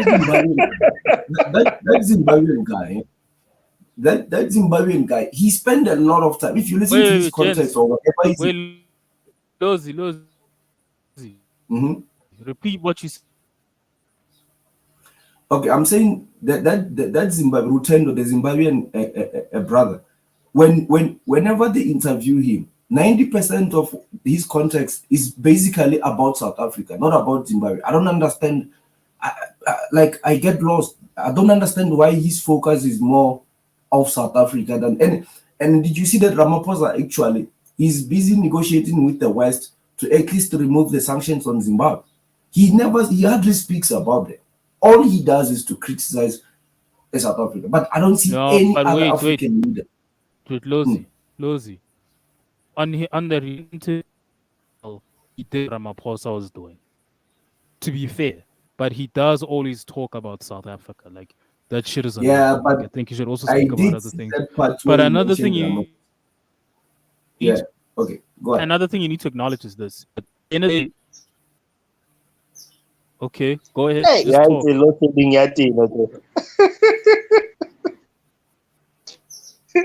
This country, I think load shedding is getting Josie. I think Josie is in a bad space now when there's no net. Come back. Yeah, man. I think it's not his fault, man. I think it's it's the ANC. Yeah, but you know that Rutendo guy is annoying, man. I mean, I don't understand. I don't understand. Like, why criticize a country that is not yours to begin with so much, but yours is like it's a hot mess. It's like I don't know. It's for me. It's like you don't have solutions for your own country. It's easy to criticize your neighbors. You know, I mean, which African leader now it's been telling Biden to remove sanctions on Zimbabwe other than South African leader? Which other African leader have you ever heard of them Yeah, speaking yeah, on I get you. But he does. I've the listened to him at least the two interviews. He has two interviews with Mandela. and Three now, 33. Yeah, he does. He did say something about Zimbabwe. I remember he was talking about how maybe some of the new management, but he says right now he does talk a lot more about removing sanctions in Zimbabwe. That's what he says a lot. He doesn't. I've listened to he's a him. I've coconut. listened to him, and he does talk a lot about SA. You're absolutely correct about that. I'm not going to take away from that. But Look, I've also heard him criticize the Zimbabwean government too. Is what I'm saying. It's not like he actually has contact. I think with what's this guy with Mnangagwa. I think he said he has Mnangagwa's contact. So some people are saying he's more pro ZANU PF, just trying to play both sides. I've heard him talk about what's happening in DRC. I think he's the guy who's famous for talking about what's the guy from Rwanda? Paul Kagame, yeah, and his involvement with M23. So he's known very well because of that, what he said about that, not necessarily about SA, Yeah, to be yeah, honest. but still, I think people know 90% of that. his context, it's South Africa. Like he does touch up every now and these countries, but there's this obsession I don't get sometimes. It's like, you know, me personally, up until you invite me to talk about your country, I try to not stick my noses on someone's countries, whatever is going on in people's countries. I've got enough. Like we've got enough on our own country. Where do we get energy to be analyzing people's countries, what they should do, blah blah? Imagine when you criticize countries that are doing better than yours, and you actually advising them on what to do. Like it's like you know, all you see is the negative side of that country, but they're doing better than you anyway. It's like your priorities need to be checked because you have a hot mess. You know, you have got a whole mess on your hands. Right? It seems like you find yourself in a position where you cannot fix it. Then you start to focus on people's affairs. I just don't get that one. I really, for me, What do you think? What do you think about Action SA, man? What do you think about Amin Mashal? I mean, Mashawa is a DA fellow. He's like he's more on the DA side, but you know the problem I have with DA and Action SA or even PA as well. I see them as parties that will deliver better services in the local sense. You know, like they will do better than ANC in terms of like securing the country, dealing with the domestic issues. But my biggest issue is when like I'm so sold on the geopolitics and I believe in BRICS. So I see Action SA and I see these guys. If we give them the national government, I see them within 5 years, they will take us out of BRICS. They will start to ignore BRICS so Yeah. much that China and Russia will vote us out of BRICS. You know, I don't see them. I don't see them holding on BRICS. I had that nigga on, and that's what actually problem. I used to look, man. I actually agree with you 100%. I think they can play a bigger role maybe domestically, but I don't think on a national level they could win. They should win mainly because you're right. It sounds more of like a white booty clapper for me, and this idea that corruption is just gonna fix South Africa's problem. Like South Africa's problem is because Loyiso from down the road is got a tender for building a road, and because there's no road, that's why there's unemployment. Is like No, I really hate those analogies, and people actually fall for that. no, I'm glad most people don't fall for that BS. And yeah, secondly, when he said, I think it was that one on the McG when he said the ANC has done worse for black people than the apartheid that's not government. I true. was like, hell no. I was like, I That's vote this crazy. for cool. That was a Yeah, cool thing that's for me. crazy. That was way beyond coonery for me. It's not that I love the ANC, but for you to say that, to actually in your head process the fact that the apartheid government treats black people better than the ANC, when people want something, there's a reason the ANC wins. Like, let's not lie And here. The ANC is winning for a reason. Clearly, people just and want an and, ANC that just implements his policies. So I'm just saying and, that and, just told me like, no, I'll never vote national for this. And I voted for Herman Mashaba in the previous elections because I knew he was gonna deal with the illegal migrants. So for me, whoever's gonna deal with the illegal migrants and even the legal ones and reduce them, I'm gonna vote for them. Like I don't care about the rest, bro. Like whoever's gonna deal with the issue of illegal migrants, they're gonna get my vote. Say, That one, without, I'm not gonna compromise on that one. I'm sorry.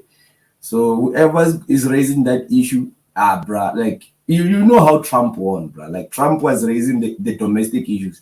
You see, ANC is too focused on the geopolitics now. I feel like they forgot what's happening domestically.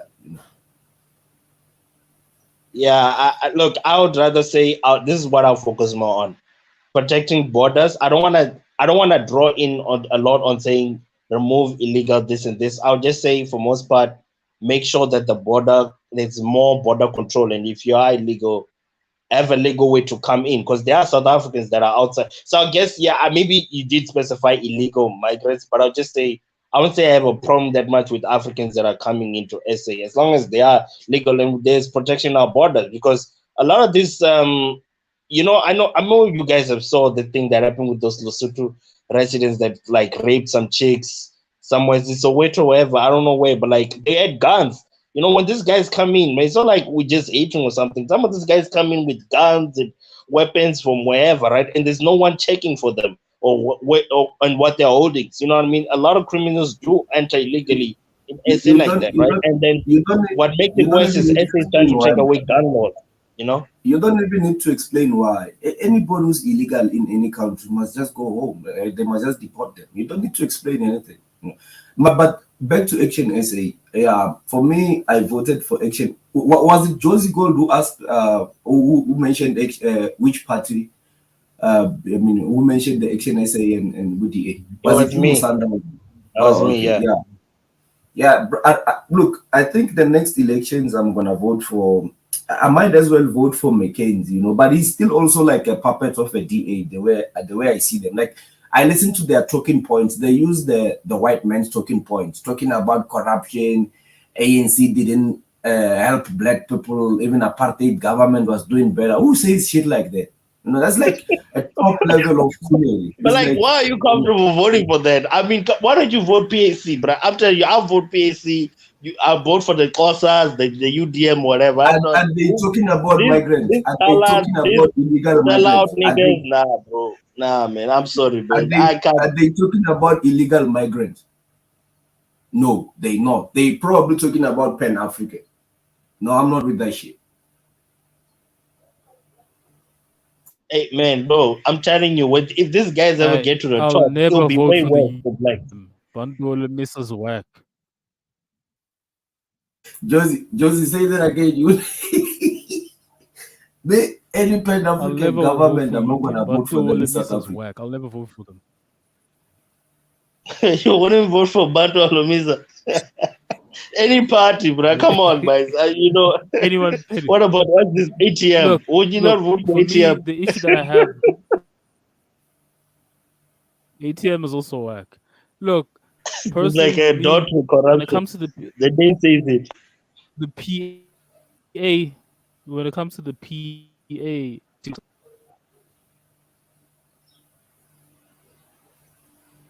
yeah.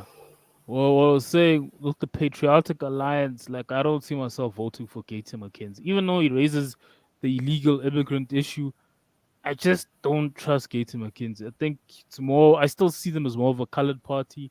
Like, I won't lie, like, it makes me feel uncomfortable that Herman Mashaba and them are too close to the DA. Like, I get that. I don't know, man. I just don't trust the DA as well. Like, there's just something about the DA, even though they govern well, I don't trust them. Like, I think, and Herman Mashaba sometimes for me, even though how do I put this? He talks like about the things that matter to people, but at the same time, he also gives off like puppet vibes to a certain extent. I Yeah, just don't like some of the things he says. It just makes me feel But uncomfortable. like, but Yeah. like everything you guys are saying, Panyol says. I don't know why. Oh, I think it was Lucy was saying Panyol is a sellout. I think he's just nah, super honest. no, I no, don't think no, he's a no. sellout though. Because he No, no, says no. the same thing. Like, the DA. Wait, I want to finish. He's like, Uh, XNSA, they're like puppets. They sound like a DA. You know what I mean? So everything you guys are saying, he says more. What Panyo says, because I do listen to him a lot. He says does not yeah, believe in the but voting system. Panuel is You an know. idiot. He's an idiot who's not patriotic. He doesn't even do research. He's just like, don't tell me about that guy, man. That guy is just, he's nothing to me. Like, him, make G. I don't listen to those boys. They know nothing. They know fuck all. I don't listen to those boys. What I wanted to say that I didn't want to stick to the Panyo thing. I wanted to say that a lot of people, sorry, Josie, just say this. A lot of people actually say what we're saying over here. Like, the more you listen to these guys, they do sound like puppets, and that's the truth, man.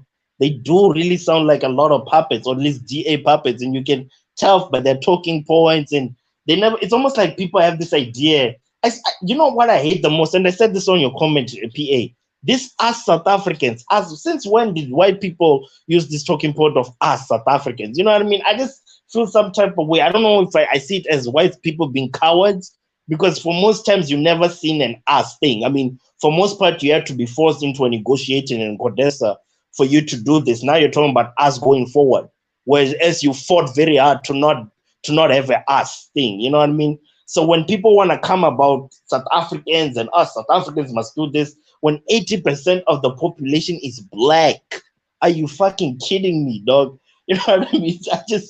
I just think a lot. Like, what's up with this? Including the 5 million and the other 5 million. Like, for some reason, there's such Nah, a big contribution. I think if white the South fact that Africa. 17 million South Africans don't vote, I think we need to push maybe us as South Africans to vote more. For some party, because it's That's almost true. like that's what they're fighting for. Because 17 million do not vote, leaning that means, and the judges show South Africans that, and for most part, all think the same. They all vote But ANC or don't vote at all. I think that's really what it shows. Because no other but party actually speaks more for Black South Africans than the ANC. They just think they're but not but implementing it; they're corrupt. but, but you see, white South Africans are not going to get anything. These people. What left for these people from here now? If BRICS succeed, we must be organizing a transport for them to ship them to fuck off to wherever they came from or wherever they choose to go. But these people are like, for me, I just want them out, man. Like they need to go. It's like their time is up. It's like, bro, the problem with the white South Africans, they are like a fucking biggest problem, and people are not aware. They are here for the interest of the West, and even some of our corporates that we have now that are going down, they are being attacked by them because they are used by America, UK. So no, these people they must chuck off. We must find a way to, if we succeed, we can get rid of them. They must just chuck. They must just pack and go wherever they come from. They are one of our biggest problem. We cannot deny that one. And if DA wins, forget about anything, bro. Like they're going to bring us back to the hands of USA and UK. We've made the host leave her own show. Now she's got a problem with network for sure. But today AM has been Oh, going. she's She's back. been awkward. Yeah. She's been awkward today. She was at some point. She we couldn't hear her. I don't know what's happening there in Canada.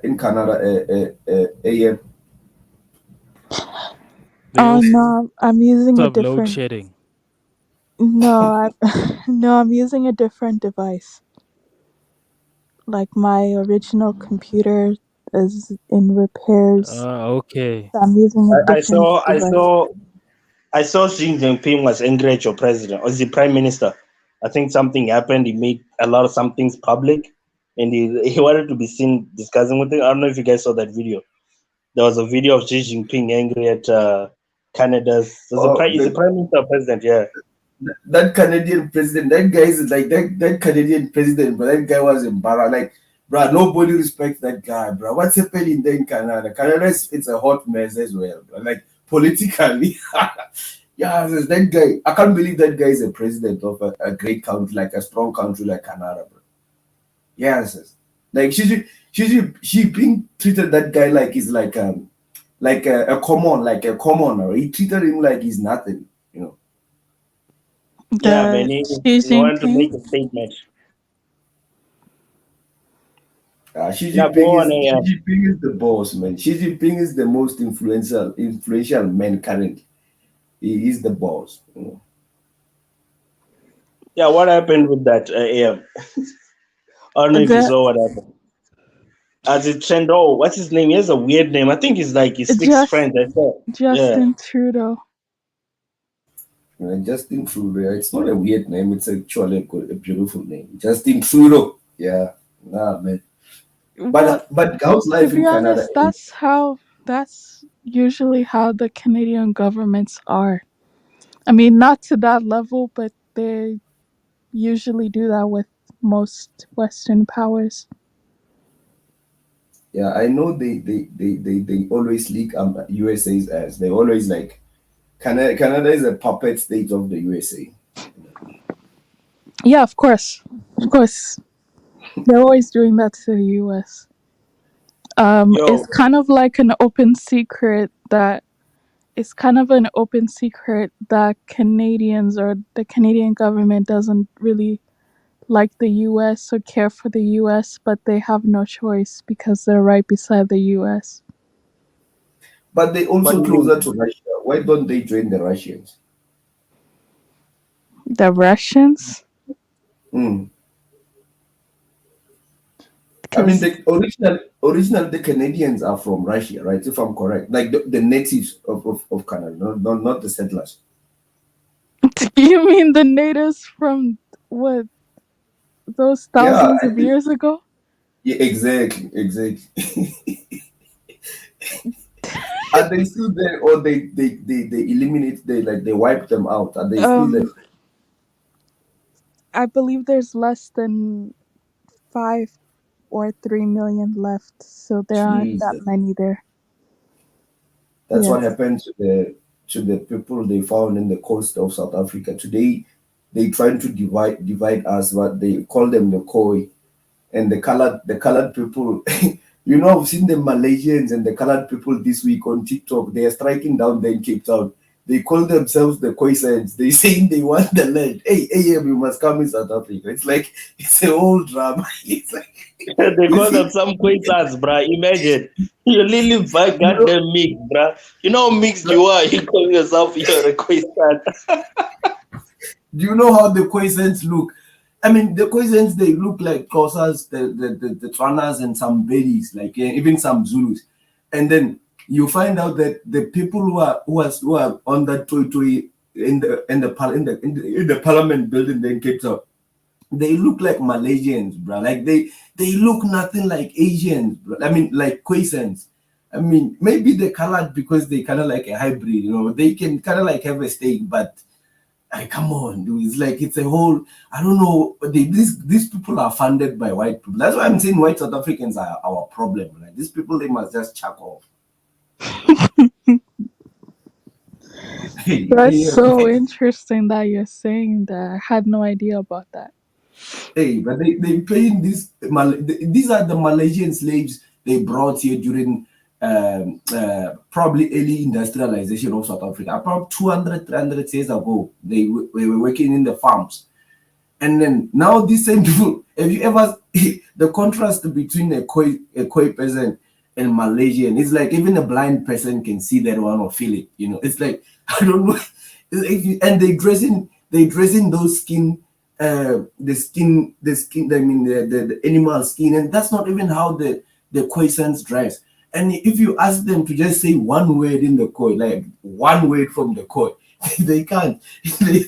They'll just say, you know, the settlers they got here and then they erased our language. We don't know our language anymore. It's like it's fun to watch. You're gonna have to laugh at that one. I wish if you can be on South Africa TikTok, you will laugh. Do you do you believe that some of those people are real or that some of those people are not implants?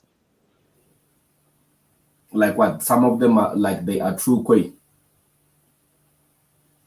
Yeah, like they're not that they're Let me say not this, pure. AM. One thing I've started noticing about colors, they're like Somalis for South Africa, where Yeah, that was Somali might come up for this. If you notice how Somalis like to booty clap a lot for anything that aligns with Arabness, like let's say you're talking about Arab slave trade, it will never Hey, be an Arab don't who knock on attacks, it the will be a table for Somali, them. right? Yeah, yeah. So It's you been a what good you panel. notice with colors, I noticed that too. Like because I don't know, maybe because they're the winning race in Western Cape.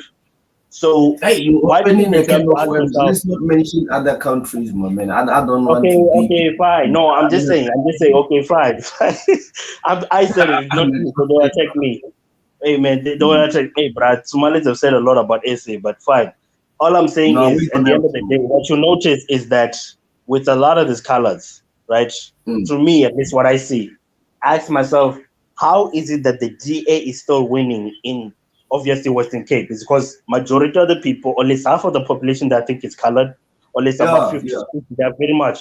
They vote for the Mm. GA. It's not white people who are giving them the votes to get into the Western Cape. It's the They colors. can't So wait to the be colors are white. not voting for good. Wait, I want to finish, Lozi. Wait. The colors Yeah. are not voting for good, the colored own party or patriotic alliance like that. They are voting Mm. for a poorly white party over their own race. That's why, so unlike black people, most black people, I won't lie to you, are kind of race loyal when it comes to voting. Most black people probably see race beyond before they see. I'm talking about most will see race before they Yeah, yeah. see togetherness as South Africanness. Whereas colors, it's a lot different. To me, I'm just saying. To me, I see that a little bit odd. Like, why isn't good party picture all these colored parties not winning there, but a full-on white party is winning? It kind of, I don't know if it's an identity crisis thing, but it's a very weird thing that you rarely see on black people. I, Most black I people are mean, race loyal like that on voting. Musanda, these people have been waiting for more than 200 years at least to be white. And in any opportunity they can get to be white, they will take it. So you just have to bear with them in that way. Yeah, So, man. but we have got colored like in Johannesburg. I think the ones in Johannesburg have got a different mindset. I mean, you look at Trevor Noah. Trevor Noah is someone who's like black conscious. Yeah, you know, he's like probably even he got in America and bought into the agenda of America. You know, he's a leftist now. You know, in America there. So he was driving that shit. He was for the blacks that he was representing, you know. But there is those. The thing is, colored are weird, man. Once the ones who are like for blacks, hey, they go hard. They too loyal, bro. But majority of them, they want to be white, man. It's like it's crazy. It's like, and some of them they actually believe that they if they're not white, at least they are the closest thing to white. You know what I mean? Being white can be a good privilege, man, in a country like South Africa or USA. Being white is a ticket to good life, man. So they will take And it. I think you're right, man. You're right. You know what I think, right? To what you're saying, like, because even that guy, Go Black to Africa, was interviewing a colored lady I saw. She was saying the same thing too. Like how she didn't even want to be with other colors. She wanted to be with a white man. That way, maybe she'll give birth to a white child and whatnot. She ended up with a black American, I think. But my main point is that she says that a lot of people think like that. Like it's very rare. Look, but I think two things play a part, right? I think two things do play a part in South Africa. One, our history does play a part in why there's a lot of race loyalty, even tribal loyalty. Like it's not that common to see people marry amongst tribes. Like intermixing of tribes is also not as common in South Africa. So that also does play a part into why certain things will I happen don't in know certain way. about Like that. it's rare to see black and white marriages compared No, to pause. I don't know about tribes, so sorry to interject. I think for the tribes is mainly because the segregation was there by the provinces. So if you go to north, you find the Vendas, the Pedis, Balobedu, and then the Tongas. If you go to KZ, then you find the Zulus. The thing is, I feel like there's no much interaction between the provinces. We don't move. We don't find Pedis moving to allocating to KZ and the opposite as well.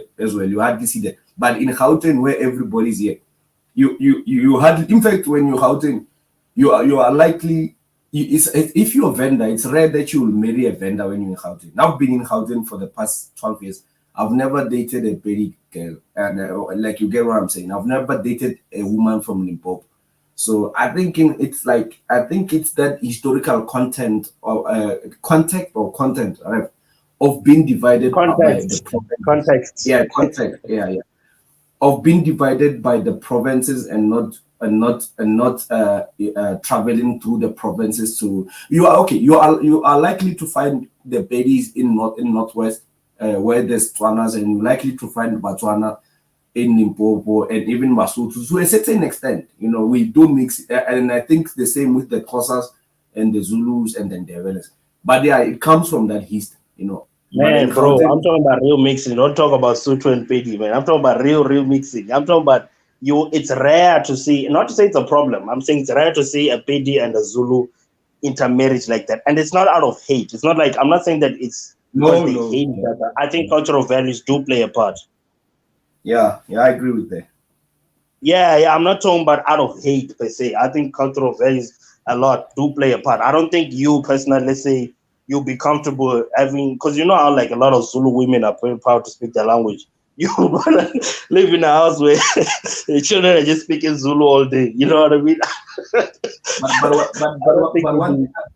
but one thing I like about South Africans is they can date amongst their tribes, and probably even the colors, but they never date Indians or the whites. Hey, that's it. I'm glad we don't do that shit. Like you hardly see a black South African with in a white relationship, right? We don't we I don't think we it's don't like mostly the it. women, man. You're right, but I think it's mostly women.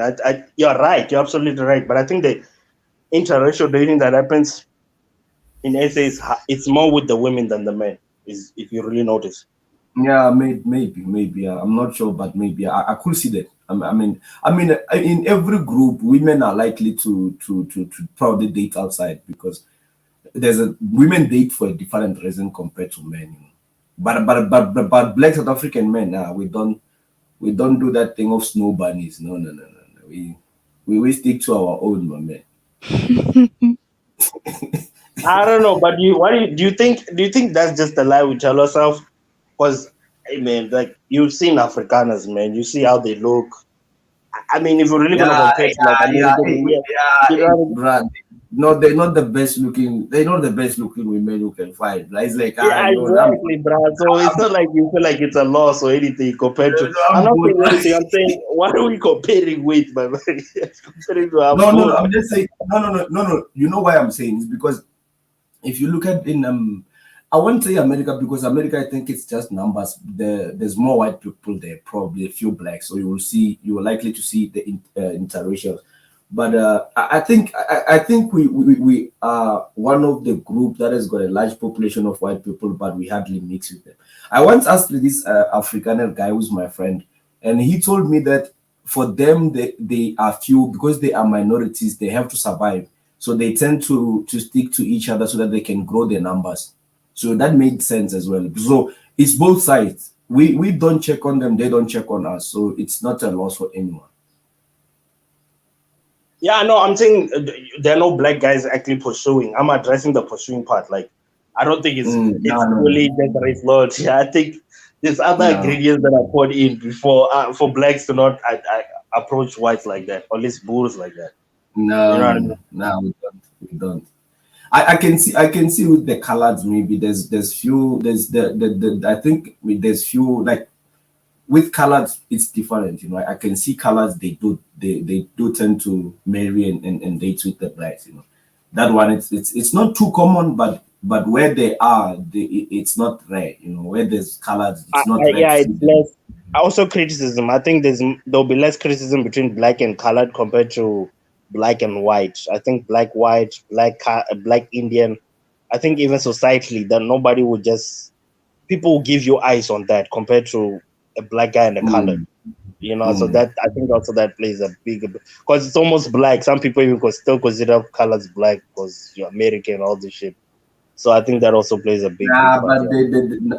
for me, colored it just means you are by racial. So look, if you are born from 50% white or whatever, if you've got you are mixed, you are a mixed race cannot be black, man. That's just an American bullshit, man. It's like how can a mixed race person be black or be white? It doesn't make sense. You are mixed. You are a whole different race. They don't even look like us or white. They are in between somewhere there.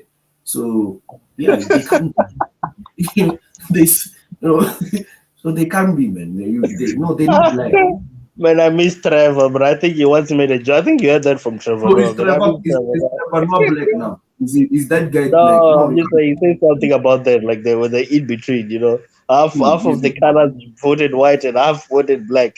Heard that joke yeah. of his. It's crazy. Wow. Like, no. Yeah, imagine. I don't know if you know that joke he made, Trevor Noah. Yeah, you know, Trevor Noah actually said something that hit me on one of his sitcom. He said, "When I went to America so that I can finally feel like, because I always want to be a black man. So I went to America so I know how it feels like to be a black man.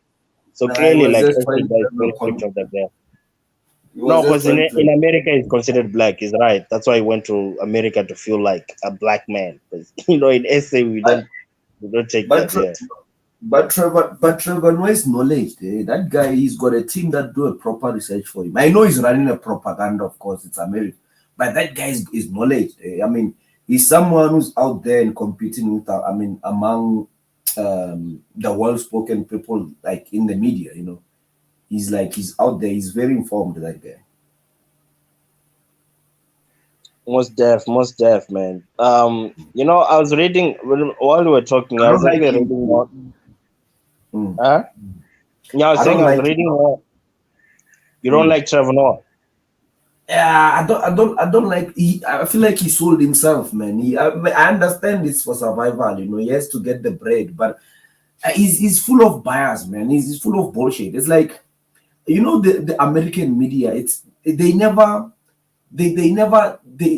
cannot be logical in America. It's either you are on the right or you're on the left. And if you're on the left, you oppose everything from the right. You never agree with them. So you never use logic if you are someone who's in the public sphere.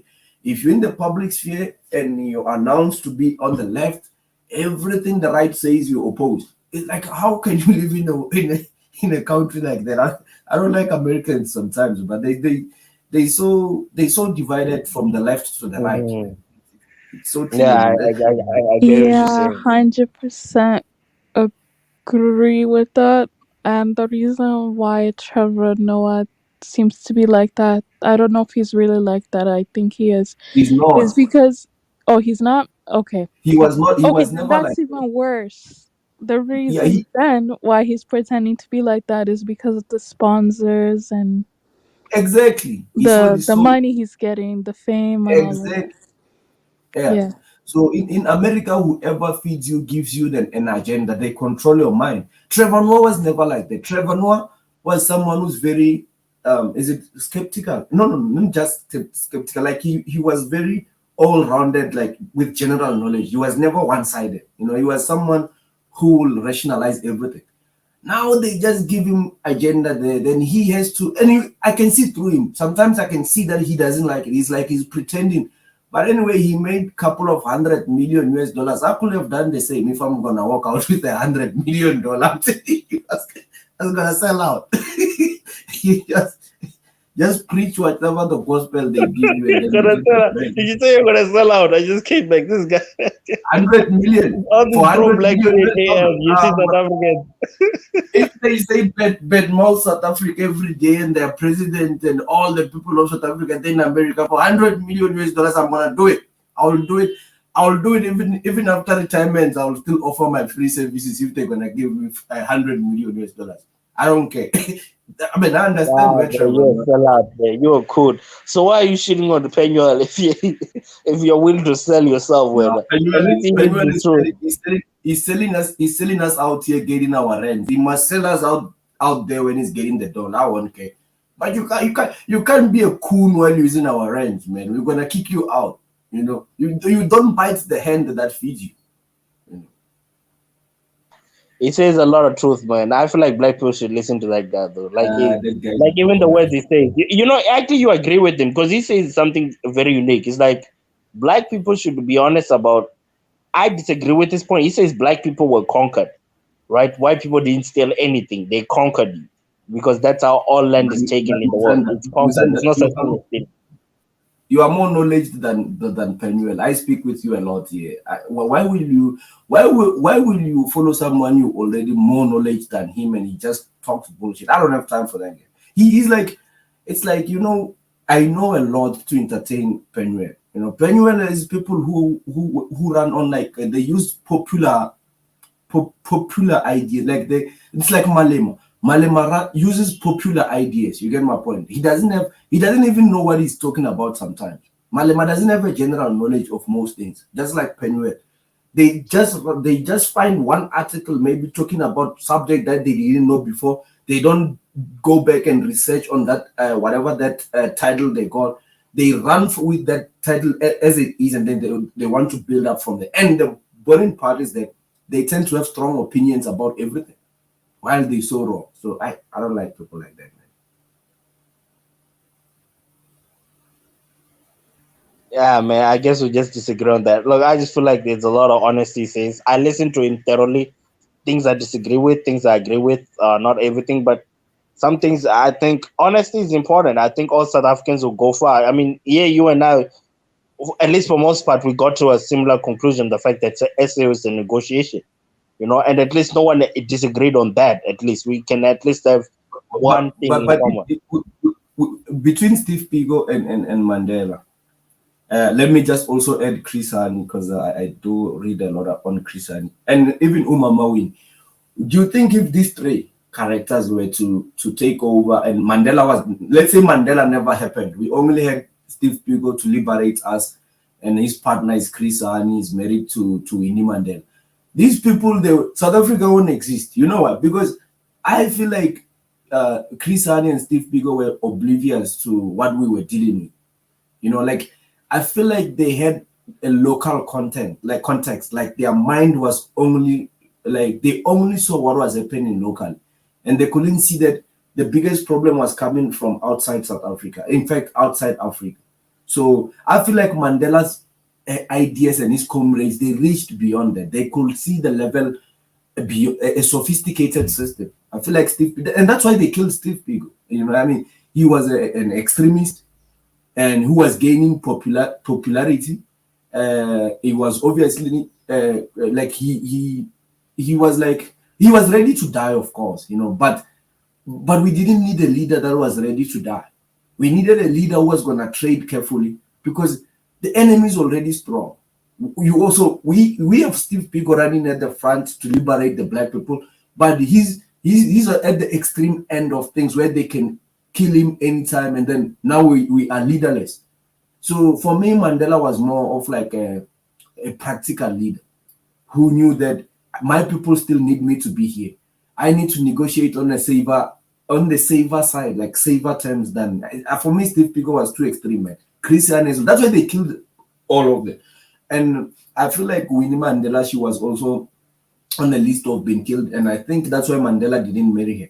I thought, like, at least public, he had to probably like denounce her, that they no longer, they're not gonna be together and all that. But I think that's because of what Umama Winnie Mandela believed in and what she wanted to hold on. And this the global agenda didn't want that. They could have actually killed him. It could have been that Mandela actually protected her by not even marrying her as well. And they also excluded her from the media. They made sure that she doesn't speak. I feel like it was more of protecting her than anything. Yeah. That What makes was the sense question now again? that you say it. Oh yeah. What was the question again? I thought I was reading a comment here. What was the question again? No, I I asked was you. I saying, forgot. No. okay, you What can did go. I ask you? What did I ask you? You just went into Chris Ani and whatever. What did I ask you again? Yeah, you were saying, but we were going back to Steve Biko. Why between Steve Biko and Mandela? Oh man, you asked me a question between those ones. Which one? Oh, I remember. You were the one that asked me a question. Oh yeah, nah, Yeah, man. Obviously, no. I don't think South Africa would. I think it would be what it is today. You're right about that. I mean, that's just logical, man. That's not even something you have to yeah. explain. Anyone will tell you this. But look, look, man. Even that guy was most like a socialist. I think he was. I don't know. Hmm. I don't know if Yeah. he's. I don't know if he was killed by the ANC because W. Lewis said it himself that no, I wanted to kill him was nothing to do with the ANC. And you know what really pains me about South Africans, man. And I don't know if this is the same thing happening in Ghana. You tell me, because I always play this thing on Kaiser Stream on the big debate, and I don't know if this is a South African thing or it's a middle class South Africans, because mostly the people speaking there, if they're good in English, I presume most of them are living in Midrand or like some middle class area. But there's this one lady who kept mentioning, why aren't white people sorry for apartheid and all of this, and we've accepted you Who and cares? whatnot, and you know what I mean? And to I me, just I'm like, I always knew it was a negotiation. Why would these people ever sorry when you know the one that negotiate with them? Like, I don't know. And the thing is, she's older than you and I, Losi. Like, that woman, she's probably like on her it, 50s it, right it, now. it, it's You all know?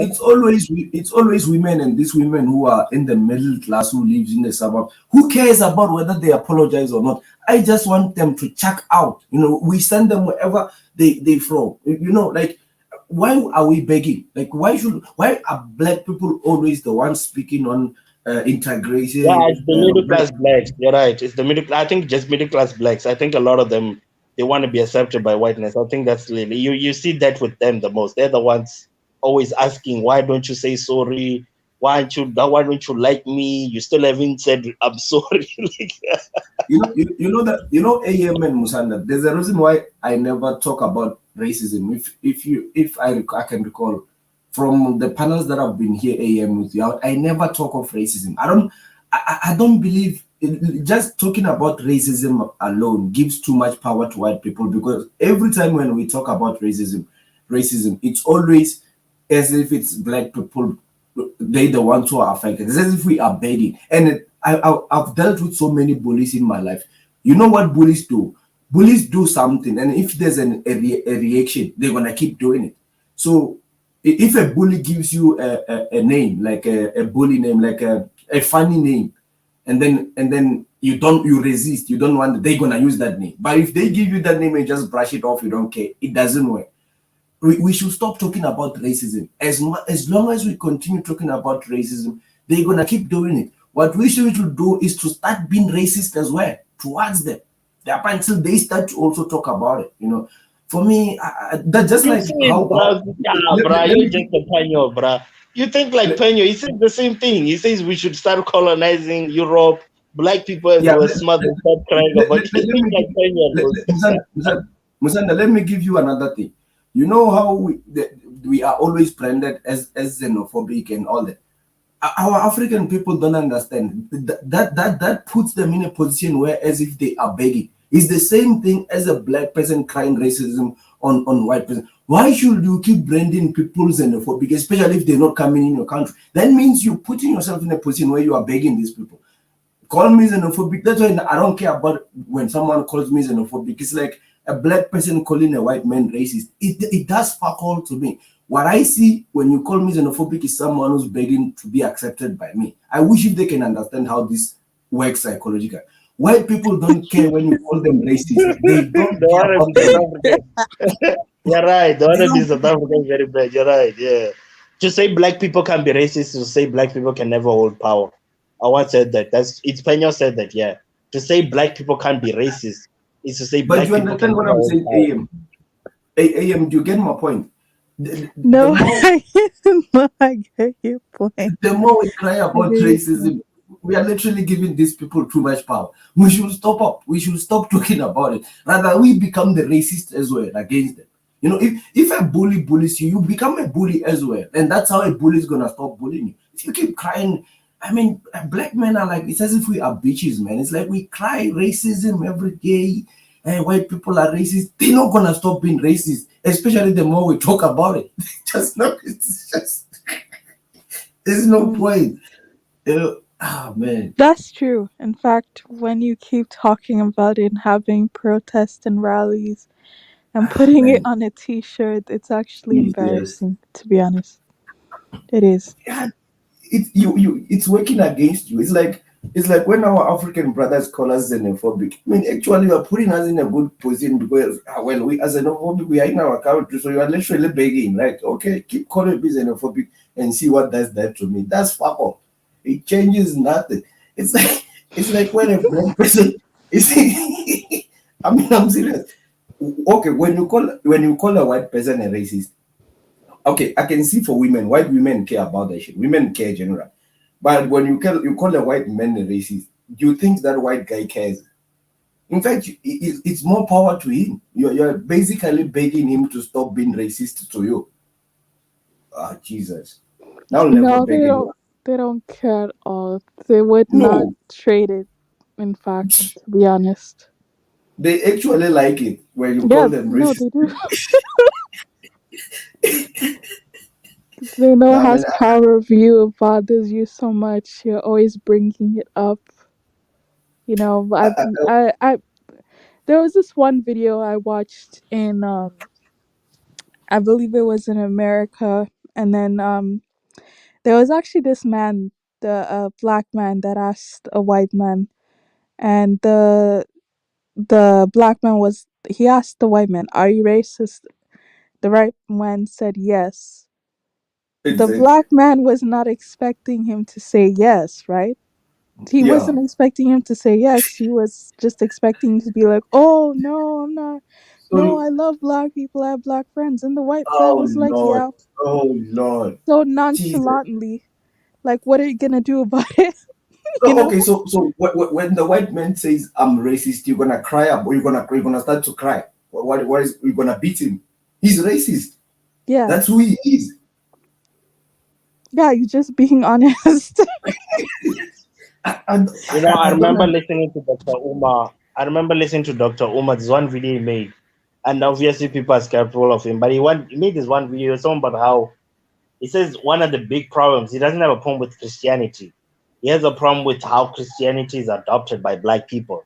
Like the fact that they have like a white face when they pray to their Jesus. And if you notice, a lot of black Christians, they speak on us humanity, us black, us human race, us the Lord will help us all. Christianity kind of gives them this all isms that they have.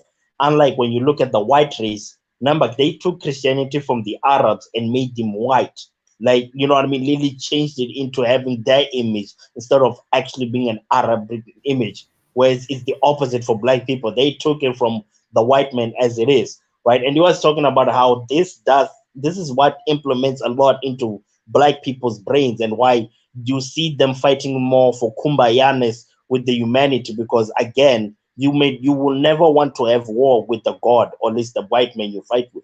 Inherently, if your God is a white man that you pray to, who's the devil then? You know what I mean? So it makes you really think a lot about that. You know what I mean? I'm not saying people should not be Christians, but change Christianity to fit your agenda, your proximity. Your Christianity should be more pro blackness, pro us dominating, not us kumbayaing with the world. And yeah, But guys, quick question, guys. Of you guys here, right? AM, I believe the biggest religion in Ghana is Christianity, right? Yeah, that's correct. Yeah. And even in South Africa, it's the same. We probably had the same colonizer, which is the British. So if we go 50 generations back in your ancestors, right? Do we find one of your grandfathers who goes by the name of Jacob or Abraham or Israel or Joseph?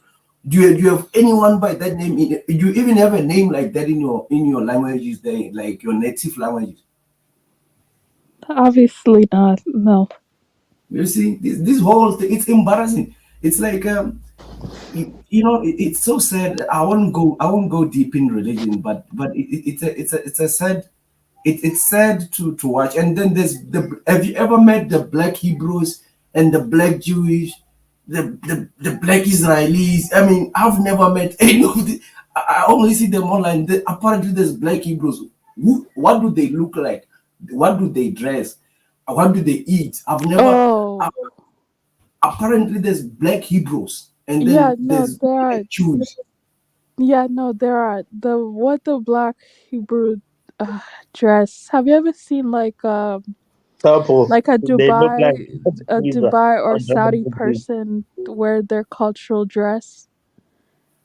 It looks something like that. Like they don't wear pants. They wear So like it's They look like dresses. Wizard from Harry Potter. You see the clouds.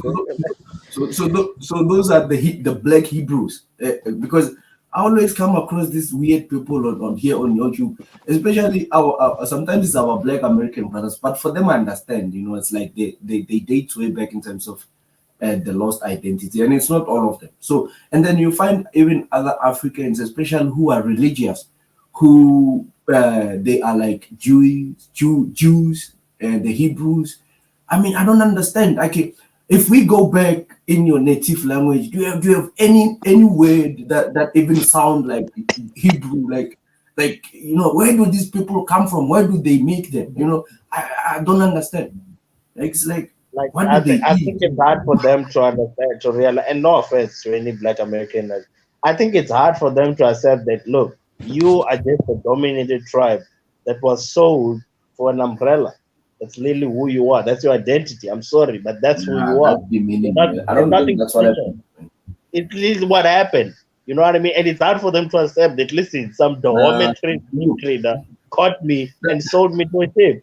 It's sad, but that's nah, what happened. And they're like, but no, they Musanda, caught but us. no, We no, were Hebrew Israelite, and they wanted to punish us, and we're chosen. no, That's but why Musanda, we're the special. No, no, but think about this, Lucy.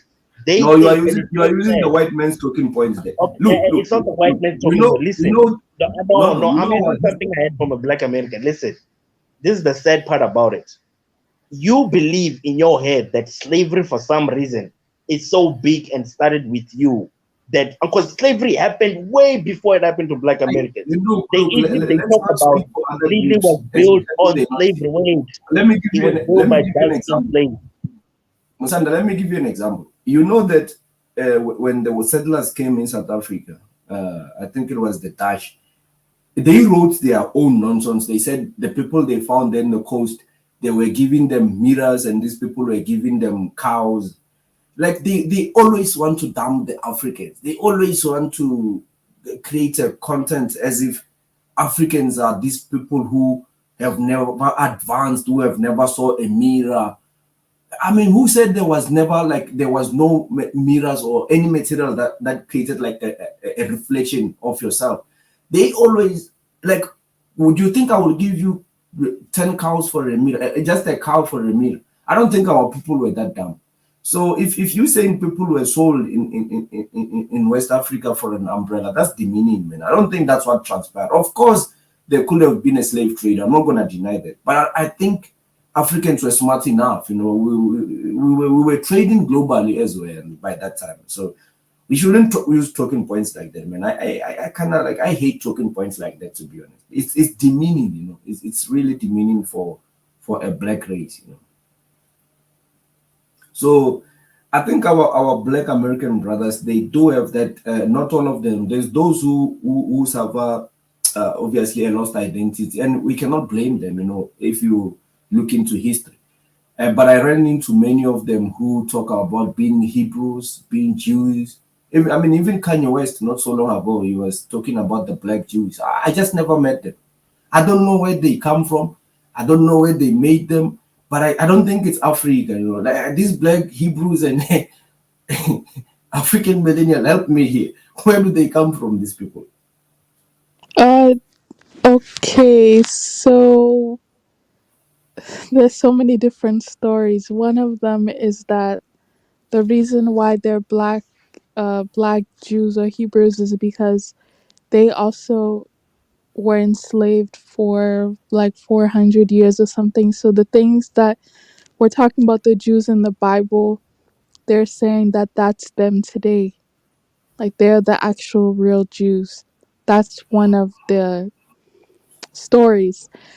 In the case of the Africans, the story is that when the Jews were persecuted and when they were going through whatever they went through, when they went through the 40-year desert period, some of them actually got lost and some of them ended up in different parts of Africa. So the story is they were here a long, or they were in Africa a long time ago, and they integrated into some of the societies.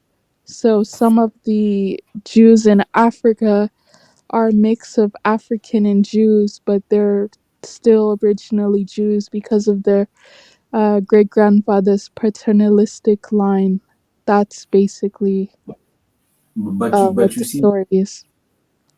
AM, you see why I always say Bible is very dangerous, and to think about it, the person who wrote that book is evil, man. It's like that book, the things that book can do to a mind of a person, it's insane. It's like a well engineered machine.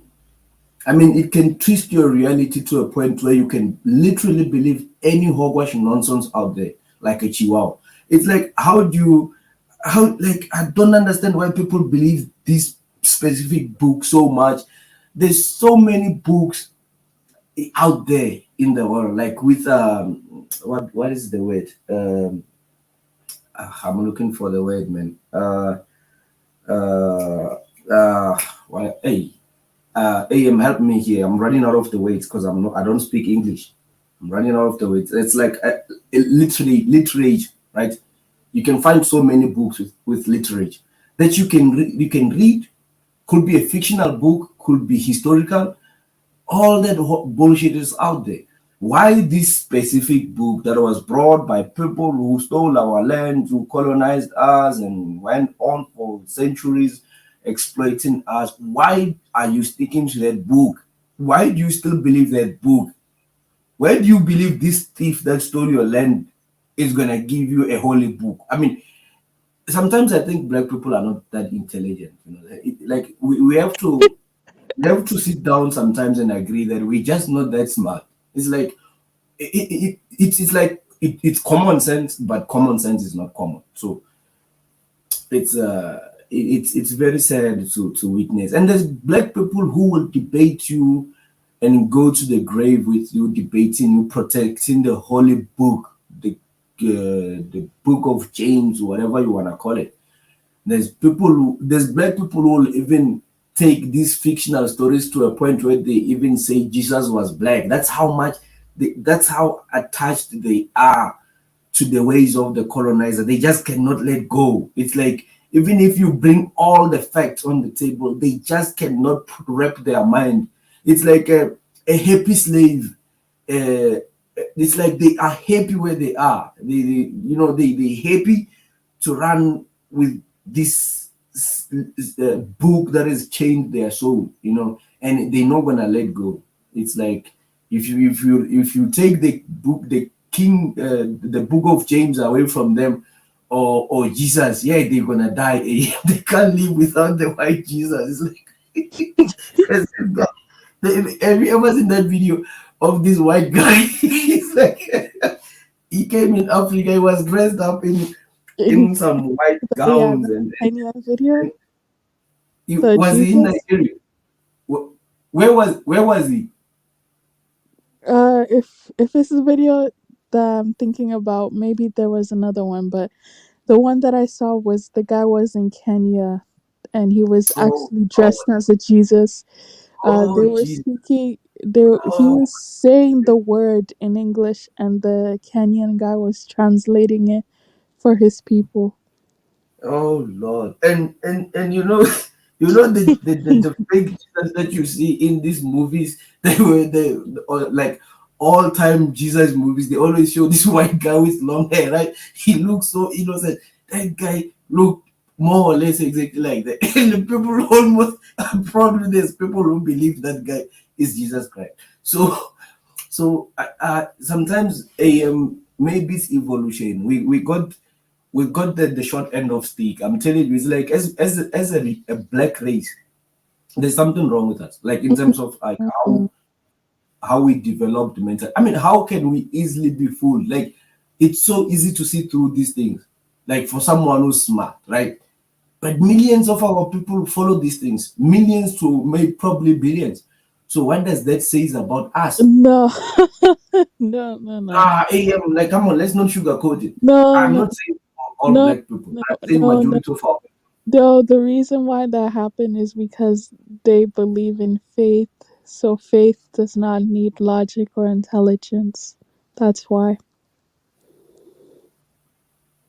AM, I don't know, but you see why I'm saying Bible is very dangerous. I mean, you look at you find a black successful guy, very successful, a black man. Let me just not even say a guy, a black man, very successful, very knowledgeable. But then he will go down to read this specific book and he read it with like so much understanding, and then he even believes that there were black people who were called the Hebrews, who were black. Probably they disappeared because I don't know any native language from Africa that has got a word called Hebrew or even something sounding close to that. But anyway, they were black, these people, wherever they came from. And I can only imagine what they eat or what they dress. Why are our people seeking these identities? Like, you know, if I become a president of South Africa, I'm gonna shut down all these religions. I'm gonna close all these fucking churches. I'm gonna take them and turn them to schools or clinics or hospitals, something that can really benefit our people. I'm gonna close all these churches and all this nonsense out.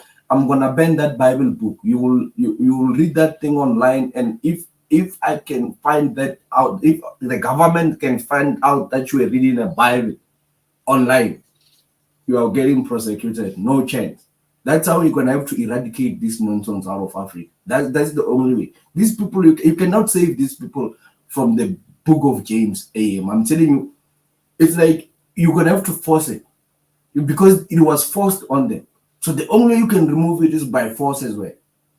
Because even the poorest, I've seen poor people in South Africa giving so much money to the churches. There was a guy who came from Malawi, barefoot. He walked from Malawi to South Africa. His name was Bushir. He left here as a millionaire. He came here, opened a church. Oh, that boy made a lot of money. One day I'm going to open a church. I'm telling you, I'm going to open a church one day as well. I know And I'm who you're just as well. talking. Huh? I know who you're talking about. When he prays so loud with so many expressions. I know that pastor, man. I've heard about him. He So likes how's speaking the tongues. how's the church in Ghana or at least the blacks that you have there in Canada? Are they also Christians or you even Oh, find blacks who are are you Muslims? kidding? Of Do you course. have blacks who Like, are Muslims? I noticed that the ones that are Christian are usually the older generation immigrants that came here and they brought it from Africa. The ones that came here younger, like myself, or the ones that were born here, Yeah, you're not smart. not like You're not that. smart.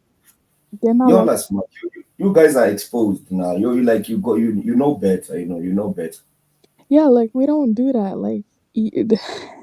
Like people my parents' age will go to church every Sunday. It's not just going to church, it's also seeing family at church, seeing friends at church. It's an actual social event, right? So it's more enticing for you to go. For someone like me, I had a period where honestly, how I got out of that is I just worked. I worked on You know Sunday. Mandela. I got You know tired of Mandela. giving excuses that I don't want to go, so I just started working on Sundays. Yeah. You know that Mandela was an atheist. She was? Mandela was an atheist. Oh, Mandela, he was? Yeah, it's just that as a leader, he wouldn't announce it, of course, but he was an atheist. If you listen to Mandela, you will realize that if you know, you will pick it up. There's no way you can be that intelligent and be religious. You know, there's a fine line between being intelligent and being religious. The two don't always mean. It's like you can still pour oil inside a bucket full of water, but they will never mix. It's like if you're that intelligent, you just can't. You're gonna have to inject you with something that can dumb you down, and you know, you can't be intelligent and be religious. There's a level that you reach. You need a level of dampness and ignorance and stupidity to be able to be religious. You can't you can't be intelligent and be okay. You can still be intelligent to a certain level, just like enough, like just enough intelligence to be religious. But to really be fully intelligent, you can't be religious. That one other, even the greatest scientists, they couldn't be religious. They just had to announce that they were religious because they will get prosecuted. But you can't be intelligent and be religious. It doesn't meet. I really believe. I'm telling you is the truth. If you look at the most advanced countries in the world, like right now, they are either full of people who are not religious, like atheist people, or they are becoming lesser and lesser religious. So, so there's a correlation between as the people start to be educated, start to be, and the IQ increases, that the religion will eventually die out. Get what I'm saying, AM? So the more religious a person is, the more committed they are, you can literally see. I mean, you don't need to test them how their IQ. You can just literally measure it from there. So the more religious you are, the dumber you are. No, that's definitely true because somebody who's intelligent and has things to do does not have time to pray and always ask God for a solution when they can think about it and actually formulate it in their real life. It's usually, and that's usually also that why poor people are the ones who just pray all the Go to time prayer. because they always Yeah. have to ask God for something. Mm-hmm. They always have the 6 7 hours, 6 7 days Mm-hmm. to go to church every Mm-hmm. day to pray for the same thing instead of Yeah, actually trying to do it in their real life. and then I literally, I actually deep inside, I believe that most pastors or bishops, especially these ones who are famous and big, I don't think those guys. I think most of those guys are atheists. I don't think they are religious. There's no those guys because they smart. Because those people are smart. Very intelligent. So I mean, if you're going to become a millionaire from making that wealth through religion or church or religion, there is no way you could be religious because you will be dumber. Where will you get those ideas to pretend and pre-convince thousands to millions of people to follow you? You need to have certain level of intelligence, and that's gonna go against your belief and religion because you need to be dumber to believe in those beliefs. Like, imagine I have to sit down now and read a book that says there was this guy who was born during the hard times of Egypt, where the Israelis people were the minorities who were oppressed in slavery. This guy's name is Moses. He was abandoned by his mother. He was caught in a river. Some Egyptian royal lady found him.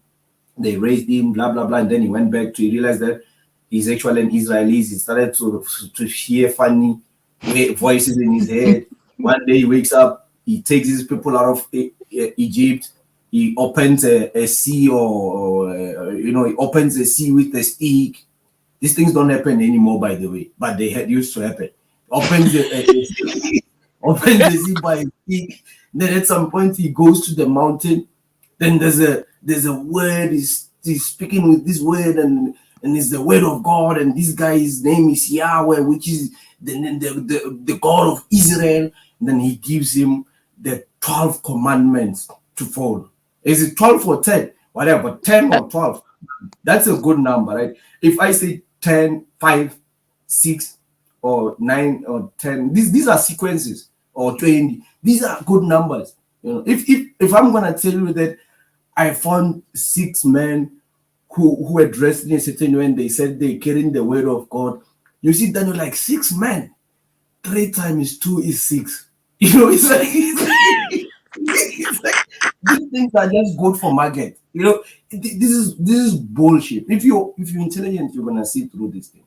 That's why I'm saying you need to be at least dumber to be religious. At least certain religions. Like there's no way I'm gonna believe that a guy by the name Moses who couldn't even invent shit. He was riding a donkey. He had to open a sea with a stick and that sea open. I mean, that's the technology we need right now. If we can get something like that.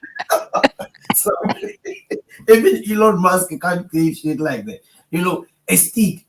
and I open an ocean by stick, we could be populating this solar system now. We should be living on Mars, Jupiter, uh, Mercury, all this, even all the Yeah. moons. We taking every single resource. If we can open an ocean with a stick, nothing can Yeah, stop us. they survived the bush because they prayed to God, and manna, which is Nah, apparently man, bread, fell from the sky and fed them this in the is horrible. desert.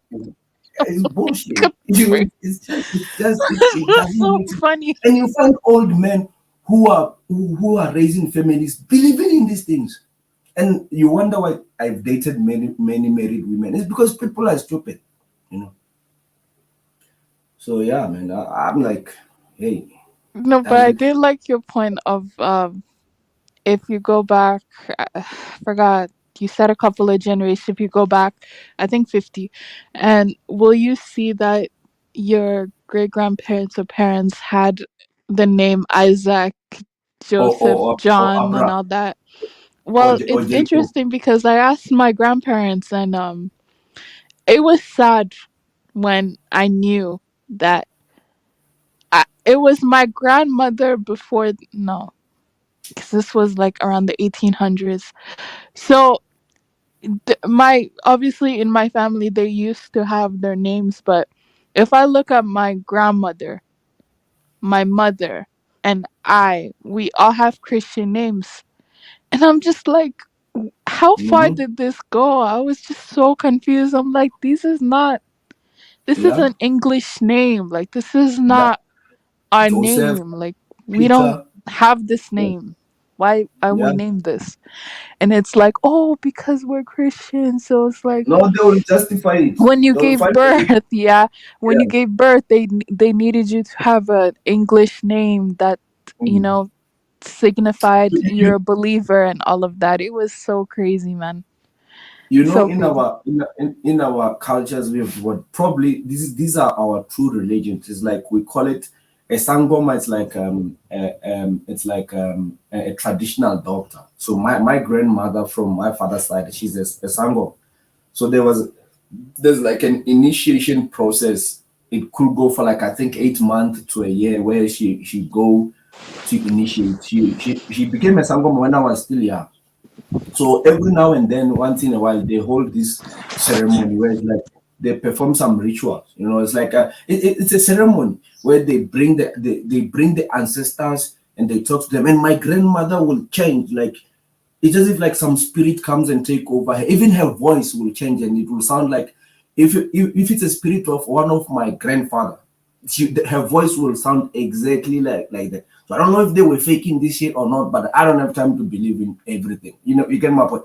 But those things that will happen, and then they will speak in. Sometimes she will speak in a language that we don't even understand, like a proper language that we don't even understand. And apparently that was the language of our ancestors, right? Probably if we keep going back. But their names were never. They will they will call their names, but it's never Peter or Joseph or Yago, the one who wrestled with the Holy Spirit. No, it's never those names. It's always African names. And then on Sunday we switch. You know, on Sunday, come Sunday we switch, right? We follow Yago, Jacob, you know, Jesus. We follow it. Then we start to. It's like as black people, we have to accept that we are lost and we got played, and probably because we are dumb, like we're not that smart. We're just not that smart. We have like, have you ever seen a Muslim or a Western person trying to come and study my ancestors and inherit, like study our tradition and practice it and live it? No, they look down on it Absolutely because, not. but we want to be accepted by them. We cannot wait to be the Hebrews. Anything that can bring us close to the whiteness, you know, anything that can just bring us close enough. That's we will run with it. Uh, it- I don't I know. know I personally know too many. I don't know if it's just my country, but you will meet so many. If it's a female, her name has to be Mary, right? Oh after the Lord. mother Mary. If Is it's it a Mary man, Magdalene? it Is it should Mary be Magdalene? John. Maybe the mother of Joseph, the wife of Joseph, the one who got pregnant by the Holy Ghost. Yeah, that's her. Ah, The Virgin Mary, the AM, beautiful. what's your name? What's your name, AM? Ooh, okay. So, That'd be oh my interesting. gosh, I actually hate my name. That's why I like. But Yeah. So I is it actually a hate my native? name. So my name is Deborah. Yeah, that's a colonial name, proper one. Deborah. Yep, Sounds like that's my name. sounds like the wife of a colonizer. Eh? Sounds like the wife of someone who was in the military, killing our ancestors. Is it the only name that you have, or you got like a native name, like at least your Oh no, native no, name? yeah, no, I do have a native name. Yeah, my No, name is Abna because I I was also born have on a white Tuesday. name. So my name Hmm. is Abna. I was born on Abna. Tuesday. And then I have a very stereotypical Ghanaian last name. It's Asante. It's very Oh stereotypical. yeah, that's I know the Ashanti. Ashanti is it a tribe or just like a royal family there in Ghana? Yeah, that's the tribe. Yeah, I know it's like one of the probably the most one of the dominating. Yeah, yeah. So yeah, AM. I've got a white name apparently. So my mother, I don't know. My mother is she's an atheist, and my father is well. I don't think they atheist, but they don't believe. You know, they're non-believers. They're not religious. So I was raised in a religious way because of my grandmother, and then I believe my mother when I was born, she gave me the name that I have, and then after that, probably because it was during apartheid, so you had to have two names, your African name and your white name, you know. So apparently I've got a white name, so I'm not far. I'm not too far. If I can bleach my skin, I'm almost there. I'm close to being already. I'm on a white name, so what's left is just to do touch ups, and then the skin is fine. Then I qualify, maybe. You know, I don't know about the hair. I will cut the hair. I don't have to grow it because it might spoil the day. You know. Yeah. It's, no, but like, I don't know. At least, I don't know. I'll say that I think um, No, Nigerians and Ghanaians Nigerians, they are, use their names. when it came They use to Nigerians and Ghanaians, when it came to Africa and the British colonies, think they're some of the most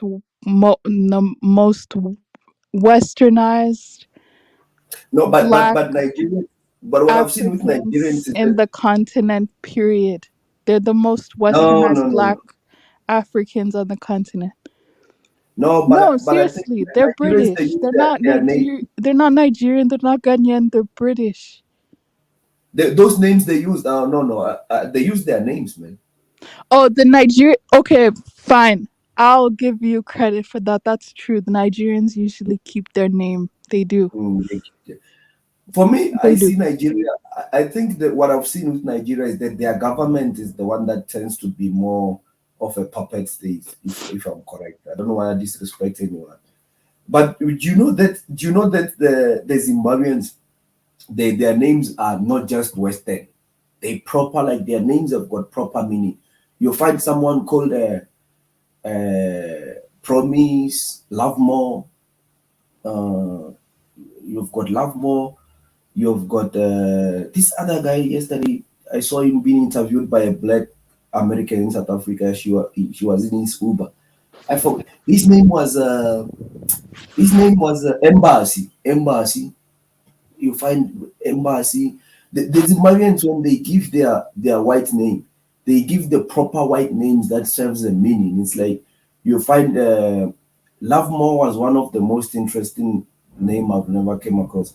They always have got these names that means something, you know. It's or you find Bricklay, you find it's crazy. But that's the type of colonization they had to deal with, you know. What type of colonization? I don't know. The one that brought them those funny names. Why will you call your child Lovemore? or rich man. No, why will you call it? Why will you call your child?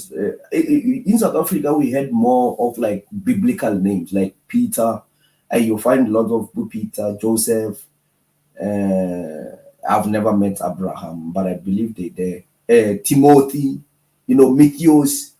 You find these names, yeah, but they're more like biblical name. We were adopting more of the Western names, but from the Bible. You hardly find. We do have like names like promise. I mean, promise is like a promise or gift. Gift is like a gift. It's gift. Then you name your child a gift. It's like, okay, white people, they never use those names. when I when I started to live among white people, I've realized that they themselves, they give their children names that don't even have meaning. It's like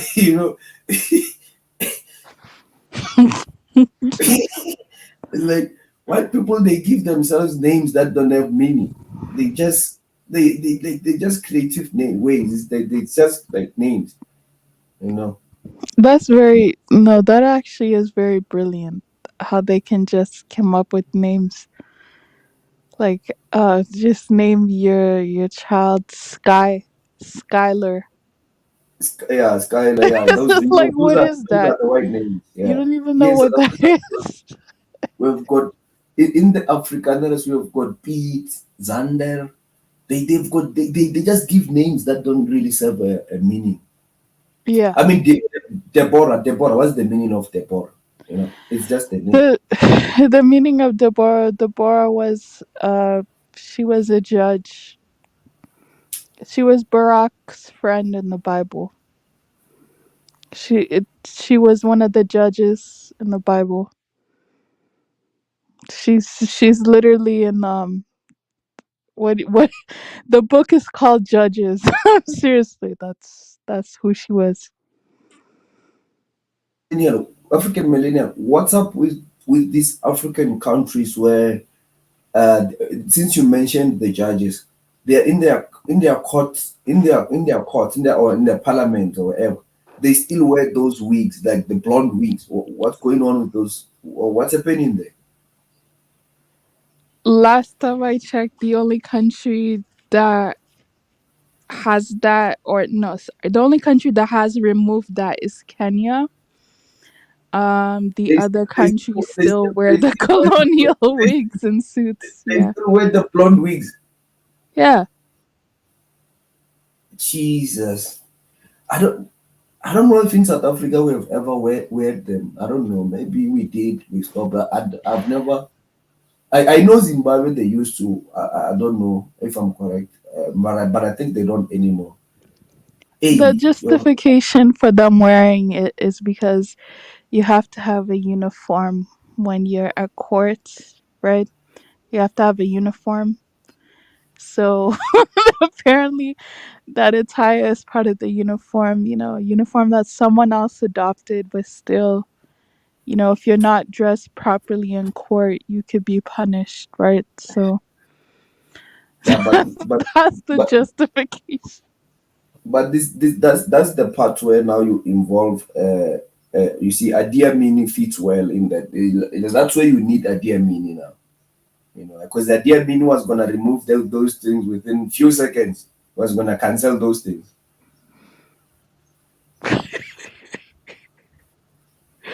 It's crazy.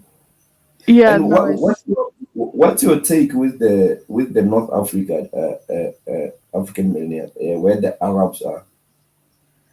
what do you mean? What's my take on it? I'm very indifferent towards them. I don't really they don't bother me, so I'm not really worried about them. But You saw I that. don't harbor any negative thoughts towards them either, right? Do you know That's why I'm just asking this? Do you know why hmm I'm asking this? The yeah. recent Morocco game with when they were qualifying for was it the quarterfinals? Yeah. So I saw it sparked like a debate because many media rooms, newsrooms in the Arab states, like in the Middle East, they were saying, "Oh, this is the first time a Muslim country or an Arab country is qualifying for quarterfinals of World Cup." So and then other Africans were saying, "No, the Moroccans are not Africans." Some Moroccans were claiming that no, we're not Arabs, we are the Berbers, and then we are also Africans. Some Moroccans were saying, "No, fuck it, we're not Africans," and some Africans were denying Moroccans, and some were claiming Moroccans. It's like it was a whole. It was like it was just fun to watch. I was like, damn, there's unresolved issue on this continent. We're just sitting with a bunch of problems. Like, it's But like, to be, one of them said that. One of them said the oh truth Lord. is that they said the truth that other Africans, referring to us, she said the truth that we don't want to acknowledge is that they are both, is that they are Arab and African. That's what she said as a Yeah, so Moroccan. it was that moment of mixed reactions. I'm like, I see some of our brothers are being harsh. They say, "Nah, Morocco, I'm gonna support Spain. Moroccans don't want to be Africans," and some Moroccans are saying, "No, we are Africans. We are not actual Arabs." And some Moroccans are like, "Fuck it, I'm an Arab." It's like, I was like, "What's going on?" So I've realized that there's so many unresolved issues on this continent because especially in the east and north in terms of identity crisis, there's so much that needs to be resolved. It's a lot. Like even us here down here, we have got an identity crisis, as I was talking mentioning the people who are from Malaysia, who are clearly, you can see like their physical structure, they don't resemble anything that has to do with the Khoi people, but they claiming to be the Khoi. It's just that for us, it's a very tiny group. It's a small group. But there in Europe, in North Africa, it was a mixed reactions. Like this World Cup just showed me that, you know what, we still have a lot of issues to resolve on this continent. It's a lot. We still have a lot of work to do. Mm. I've been told y'all, man. I Africa's I crazy. just it's I don't know, but I don't see how. But the thing is, how can you say that they're not African though? How can you say that? Like, why would you have the right to say that they're not, especially if they feel like they are? I mean, But how would Melania, you enforce that and be like, no, you're not African? Because if you look at this okay, and guy we need named to do a survey. this We need Moroccan to do a player survey right on them. here, his name's Hashimi As or Ashkaf Hashimi, This whatever. guy looks He's nothing in the African. Morocco team. Yeah, Like, but this guy looks nothing African. He could fit well so in you saying he Spain. doesn't look African? Look. AM. The problem is this one. They feel like Africans are denying them, but the other problem as well is that a good population of them as well, they think they're not African. So if we need to conduct a survey to arrive to finalize this. We're sitting with a huge problem here, and if war breaks, we don't know where their patriotism lies, right? We don't know which side they're gonna defend. So these half 50% of the population says we are Arabs, we are for them, we are Muslims, we are not Africans. The other 50% could be saying we are Hello? Africans. We need to find a thin line where we all conclude because we are sitting with a problem. It's a time ticking bomb. AM, I'm telling you.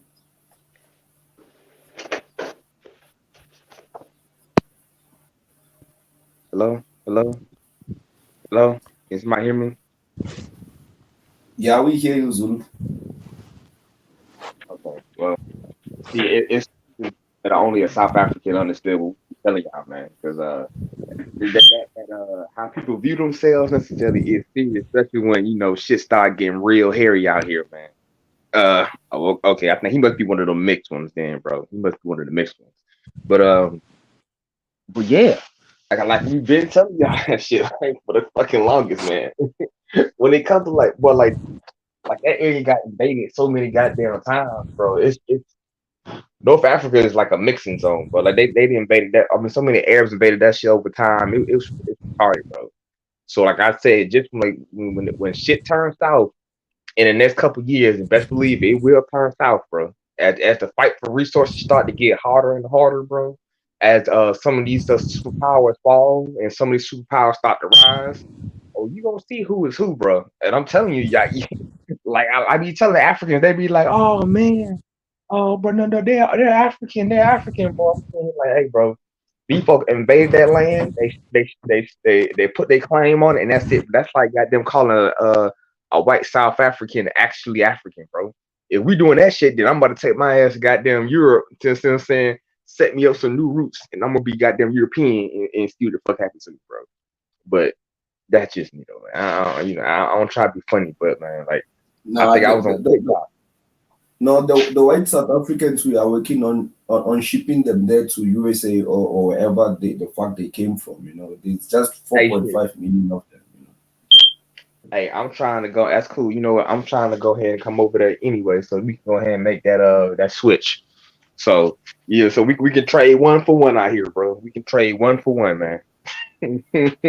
Yeah, no, yeah, we are like, look, let's pray BRICS succeed, then we can ship them that side because hey, now we can't touch them, bro. They are Western, they are like the gatekeepers here, like right now. You know, the Western will come hard on us. We don't have security, man. So if we succeed as a continent, man, anytime the transport is not a problem, we're gonna ship these motherfuckers wherever they come from. We're just Hey waiting man, for the right time.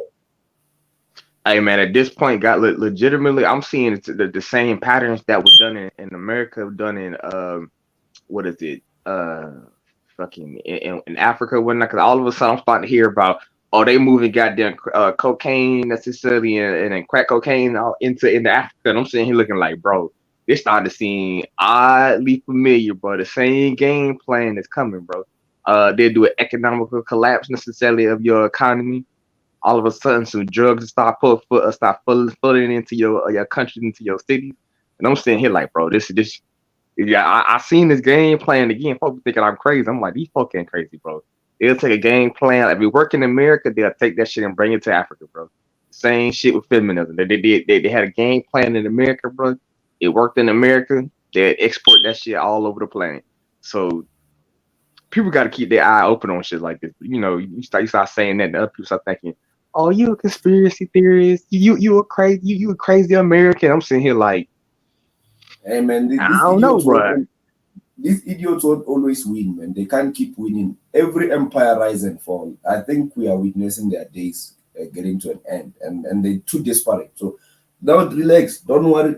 Here in Africa, everything's under control. You know, we're gonna deal with them. Don't worry. Especially in South Africa, we are people with time. You know, we don't just wake up and do things and not calculate. So we do calculate our moves. These people are gonna be sent back wherever they come from, at least peacefully, you know, if it gets to that point. You know. Hey man, y'all need to But they're be. gonna Y'all need. leave. Hey man, whatever way y'all go about sending these people back, y'all need to go ahead about sending these people back, man. Cause bro, I'm looking at this shit, bro. Like when I went down and I talked to like one South African dude. He was like, yeah, you know, we got what he told me. He was like, yeah, South Africa's a really dangerous country. I gotta keep my gun on me at all times. I'm sitting here looking at him like, oh, it's a very dangerous country. He was like, yeah, I gotta keep my gun on me at all times. I'm kind of looking at him like it's funny because he talking to me like I ain't black. Like you don't know who the fuck my name is and shit. So In real life, I only saw a gun maybe twice in real life, and I never held one. So, I mean, when people are gonna say what they're gonna say, you know, I mean, at the end of the day, we doing our thing, you know, we trying to find ourselves in a position where we can kick all the Western influence on the continent. You know, for them, they can run any propaganda they want there. South Africa is dangerous, blah blah. You know, if you check South African flights from USA, it's full of them. They come into a dangerous place.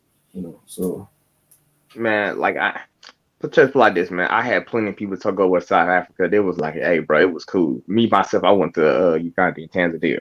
I ain't had no issues. The only one issue I did have is y'all did rip me the fuck off, bro. I'm gonna blame all Africans for that one. Even though I only went to two countries, I'm gonna blame all y'all for that shit. Cause bro, they was beating my head out there with on the food prices, bro.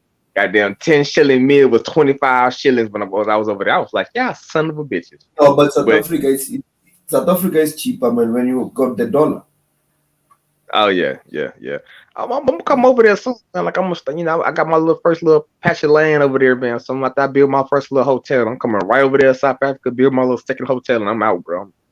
I'm coming back, bro. I'm gonna be out here, bro. Zulu stepping throughout the goddamn continent after that, bro. So, but, Why don't you wait until we completely collapse the dollar in your car? hey, boy, I gotta use this shit. Hey, bro. My ancestors died waiting for shit, bro. I'm gonna get every fucking penny out these bitches. You know, They go crazy, bro. Ezulu, do you know that any African American who's planning to come back to the continent, they probably have maybe 10 years left to actually make a move. I don't think the dollar in the next 20 years will be as strong as it is. You know, like there's so much opposition now to the dollar to be like a Oh, global. oh Yeah, yeah, oh yeah, boy. I mean, oh yeah, man. It's pretty much that's pretty much a given at this point. So that's why I've been trying to tell all my family. I'm like, hey, bro, you gonna get some land or some shit. You need to go jump ship, bro. This time to jump ship. Now they're looking at me like I'm fucking crazy. Like yeah. they actually think I'm the quote unquote like crazy person in the family. But I'm sitting here looking at y'all like, bro, this motherfucker ain't gonna be afloat forever. But yeah, that's what I'm doing right But now, bro. I'm going back to but say it again. but apparently your own government is blocking the coverage from China, Africa. Like the content that we post, it doesn't appear all the time to your side. So most Oh of yeah, like an average American doesn't really see a lot from outside. Just like every country, there's that blockage. So you tend to you guys don't are blocked from the global south in terms of most of what is happening. You don't really see what's happening in Russia and China. You only hear what your government tells you. bro. I tell this shit that it is government policy to make sure that half the population is dumb out here, bro. I Yes. literally I literally believe that to be the truth, bro. That's the game. But he half the population is stupid as shit, so they don't know no better. Damn it, where's this Yep. fucking light? Give me a sec. I'll be right back. Give me a sec. Do you know what the Chinese are doing now? No, what are they doing? The Chinese are doing this. They want exactly the domination, just like the West domination.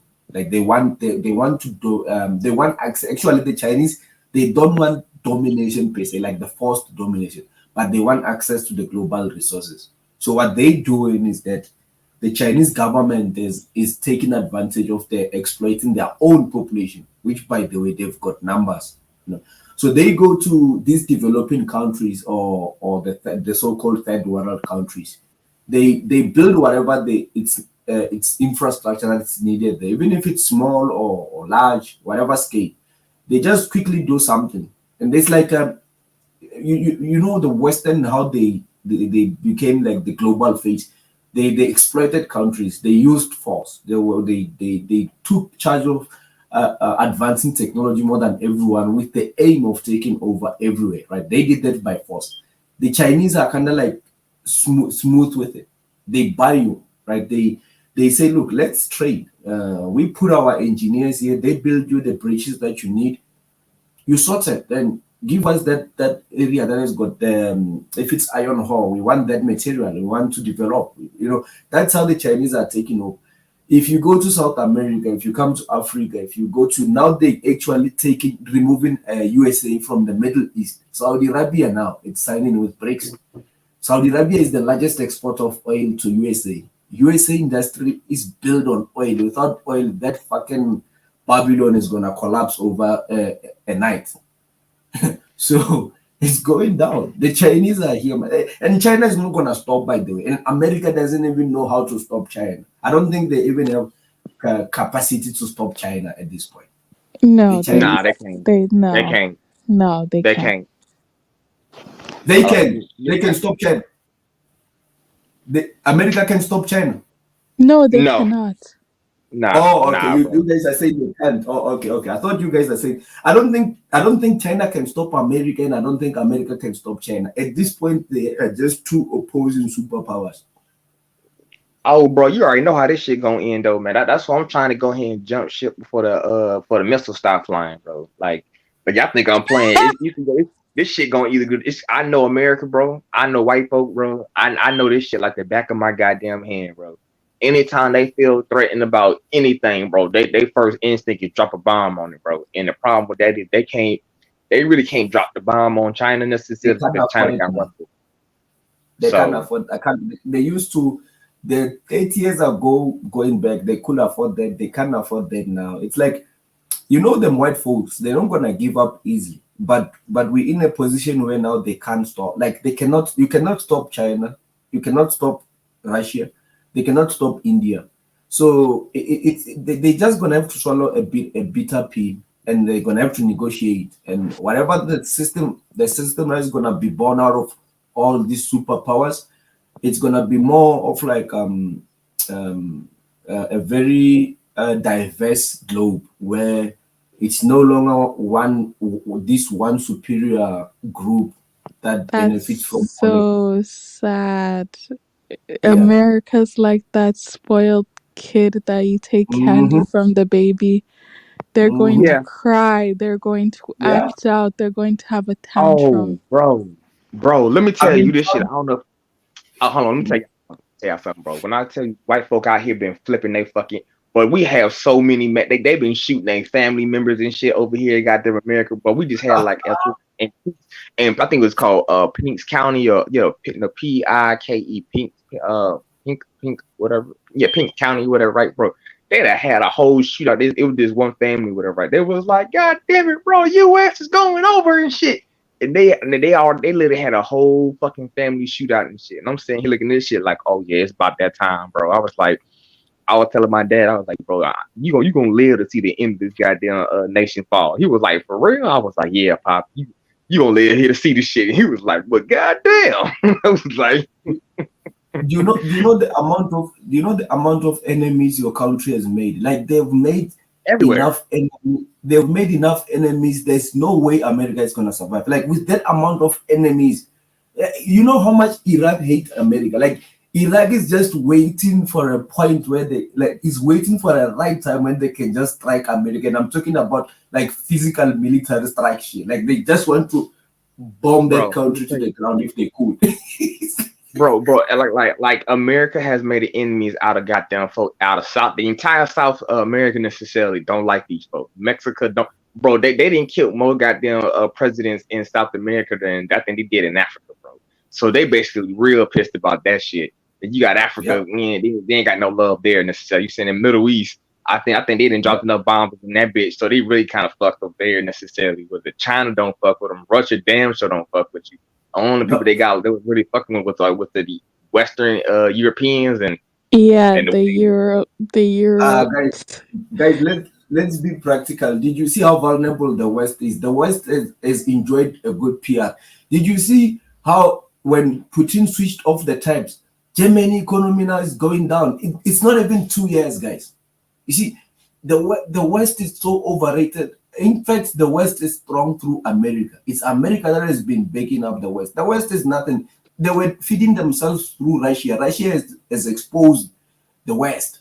So they've made enough enemies in the Middle East. They've made enough enemies in Asia. I mean, this is the guys who have dropped bombs, nuclear bombs on Japan.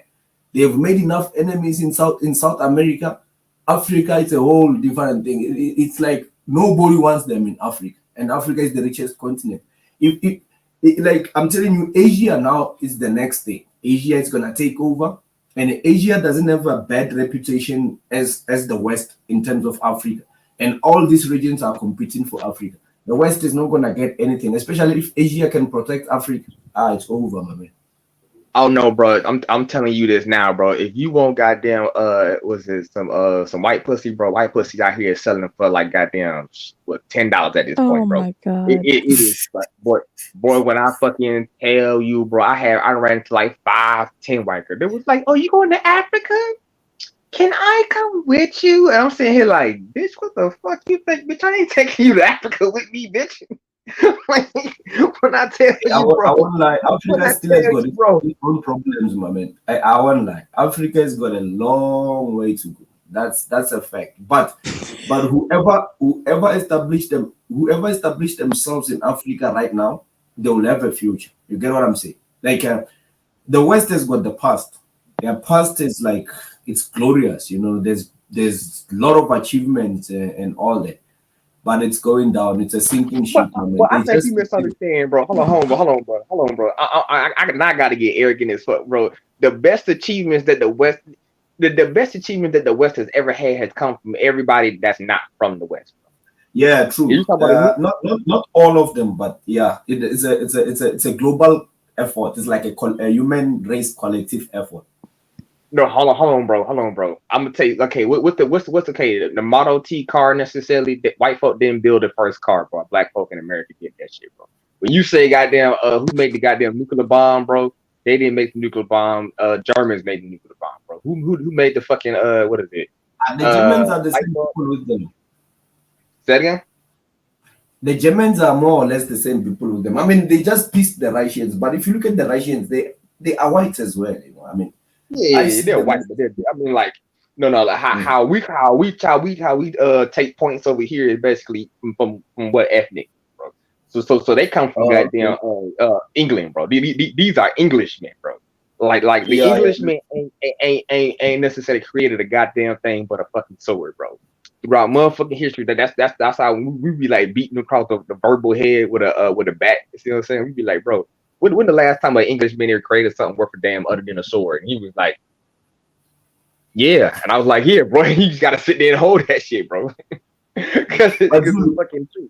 but Zulu, don't you think you guys are under like a serious dictatorship? I mean, if you come to think about it, do you think I feel like America has been having one president for the past 50 years at least. I mean, I don't think you guys ever got you even know who's your president. You know, Bro, it's it like don't even really matter at this point, bro. Like when I tell you, bro, everybody out here they running wild, bro. When I literally mean, bro, they running wild out here. Nigga, the president of the goddamn United States could be a fucking goat at this point. Don't nobody get no fucks out here no you more, guys bro. make yourself there with Biden now. That guy is gonna be the one who's gonna go down in history as the guy who took Babylon down. You know, he's going down Bro, with America. Yeah. bro, like literally when I woke up one morning, all of a sudden I saw they had traded, was it Brittany Griner for a mercenary and was it? It's a mercenary and a dude, was it a drug? What not drug? For the person who sells guns, but what's it? Gun seller? Well, not a gun seller. What is it? Damn it, a war dog. I'm sitting here looking like this shit is retarded, bro. Everybody like the whole I got online and Twitter was like, but this shit, these motherfuckers slow, bro. This man nickname was the mercenary of death, and then we traded this bitch for a goddamn was a WWE NBA star. I'm looking like, oh hell yeah, bro, it's time. I told my goddamn daddy, bro. I was like, hey, bro, I got me an extra job, bro. They're pulling extra money because I'm getting up out of here by the next 2 years. Bro. Next 2 years, it's out the door, bro. It's out the door. So If you come to Africa, which region are you going to? I don't. Okay, it's gonna either be the eastern region or the southern region because I'm either thinking South Africa or I'm thinking Kenya, bro. But the only problem is I can't go to. I don't really like. Okay, East Africa, bro. They Go got the go big ass go forehead. I just can't do that shit, bro. Like I go, want to go go to to West better Africa. But go to a better stable region because coming from the West, hey, my man, you don't want to deal with.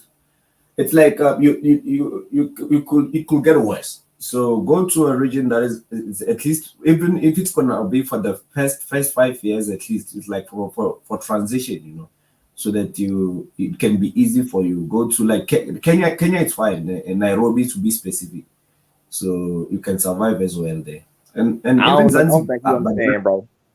I like the mm, smoke, bro. I don't know what's up with me, bro.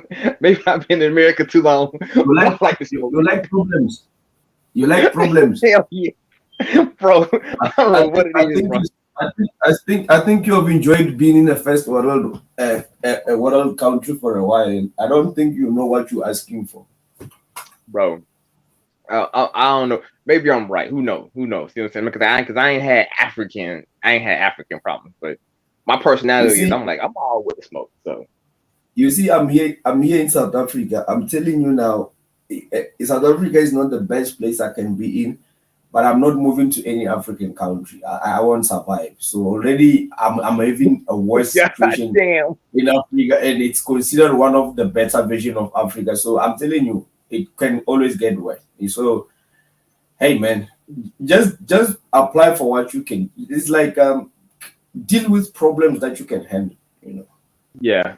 I mean, I pretty much already kind of got my shit planned out, guy. Honestly, I'm probably gonna marry me a little East African chick, bro, and then get my little East African passport and just that's it. And it's probably just gonna run that little vibe, man. Because bro, he was like, "You gonna go to Ghana?" I was like, "Bro, everybody and their mama then moved to fucking Ghana at this point, bro. I can't do it, man. Like, I'm gonna be But saying my family, Ghana is peaceful, man. Ghana is peaceful because there's a lot of Black Americans who have moved there as well.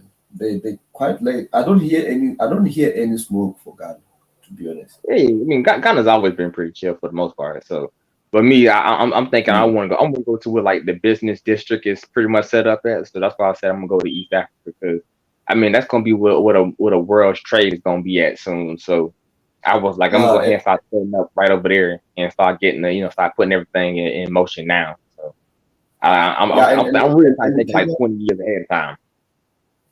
yeah, and Kenya has got a culture of embracing technology. So Kenya is a good spot for.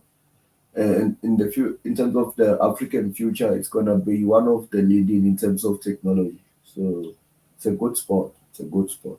I, I won't mind Kenya. Hey man, I'm at this point, bro. I'm thinking about depending on necessarily how the world take off. I'm gonna be out here.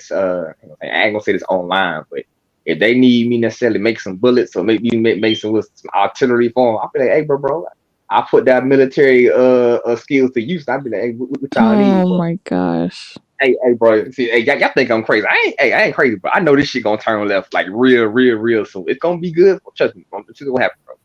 They got after the U.S. necessarily fall off, it's gonna be a moment of peace. Everybody gonna be like, "Yay, America is done. Fuck these bitches." I'm gonna be like, "There, So, yeah." And then right after so, that shit, bro, they gonna start a scramble for power. Gonna happen right after that, bro. So so I Zulu, know Zulu. people. So what are you guys going to do with your half white babies there? Are you leaving them behind? Because Oh, if you bring hell them yeah, to bro. Think Africa here, if you bring them here I'm to gonna pull a Africa, white they man, might want boy. to build their own group, and it might take us backward. You know. Nah. I ain't gonna. Lucky for me, I ain't really been fucking the white chicks out here because they been begging, bro. When I literally mean, bro, they be out here begging. Oh my god, you go to Africa? How is it? Can you take Africa me with with the you? capital A. Say it again. I'm saying they'll be like Africa with the capital A. Africa with the C at the end of K or K. No, I'm going to Africa. Africa with a K. Bro, I don't know, bro. I don't. I just thought they fucking talk out there, bro. We got some. I live in Georgia. We got the most countryest motherfuckers. So they be like Africa, and I be like, oh, bro, like I be sitting there just looking at them like these motherfuckers. Hey Funny. man, you must come to Cape Town, man. You must see how many of these pale people are coming down there, bro. Like it's like, hey, you guys need to come and kick. Like we need to go down there in numbers and kick these fuckers out, bro. They keep coming. I think at Hey, this bro. point, forty Hey, percent of bro. them are not even originally from here. They are like migrants. 40% of them who are there. Oh, what are you talking about, man? Who's That's the problem. 40% of migrant? Like the white South Africans, the whites, not I don't even like this idea of white South Africans. Fuck it. But Oh, the whites that are down there in Cape Town, I can remember we've got these ones who came here like 300 years ago. And then we've got the ones that have been coming here for the past 28 years. I'm telling you, in Cape Town, majority of them are not the ones who have been here all along. Oh no. I'm telling you what they gonna do, bro. I'm telling you because I know this game plan, right? So they doing the same shit in Namibia. They're doing the same shit in Uganda. They're doing the same shit in Can and what is it? What the fuck that shit is? Kenya probably, they're in Kenya. Kenya. Bro, what I'm telling you, what they gonna do is they gonna sit there for like necessarily like 2 generations, right? 2, 3 generations, right? And then they're gonna sit there. That's what they're gonna be silent. They're gonna be quiet as fuck, right? And so when all these European necessarily countries collapse, right? They're gonna be like, oh, I'm like, one of you, I speak the language too. They gonna fuck a couple of chicks. Then some chick gonna fuck a couple of dudes. They gonna be like, oh, you know what? And Africans are forgiving. They're gonna be like, yeah, we forgive you. Exactly, You know, you've been here for exactly, years. It's fine. I fuck it, man. We need exactly, to bro. ship these people and back to where they came from. Exactly. And all of a sudden, I'm telling you, as soon as that European nations necessarily get back on their feet, bro, invasion 2.3, and I'm sitting here like, I told you, goddamn niggas, bro. I told you, bro. Like, like, bro, I am not with this forgive bullshit, bro. You come up, hey, bro. I've been trying to tell these Ugandans that shit, and I've been trying to tell them Tanzania. They look at me like I'm crazy, bro. Like when I be coming on these panels and shit, and I be like, "Hey, bro, you need to start watch out for these white folks." They look at me like, "No, bro, these white folks love us." They like you got hate in your heart. I'm seeing you like hate in my heart, bro. I'm like y'all motherfuckers don't know what y'all dealing with, bro. And the funny The, thing is Zimba- like the only when I talk Zimbabwean, to you, I the understand. Zimbabwean government has been calling them to come back to Zimbabwe. What? Yeah, they're looking for 3.7 billion US dollars to give them so that they can fund. They can. It's like is it called reparations for what happened to them when they left Zimbabwe. They're gonna give them back the farms, and that 3.7 billion US dollars is to Wait, help them to get. I have my family over there, bro. Half my family did farming. So like y'all just gotta call the right people, bro. Y'all make the phone. Y'all do have to send out the back signal, bro, and send out the back signal so people can actually see it. Dude, boy, man, I can transfer at least 200-300 people that I know that does at least farming and healthcare work alone. That's half my fucking family. So like, bro, man, I don't know what they doing out there, man. But if y'all just need some farmers, we can send you some farmers. If y'all need some goddamn some nurses and shit and doctors, we got some nurses and doctors, bro. I do engineering myself, so it's like, hey, bro, if y'all, I don't know, bro. I don't know what's up with Africans. Y'all be doing some real funny stuff sometimes.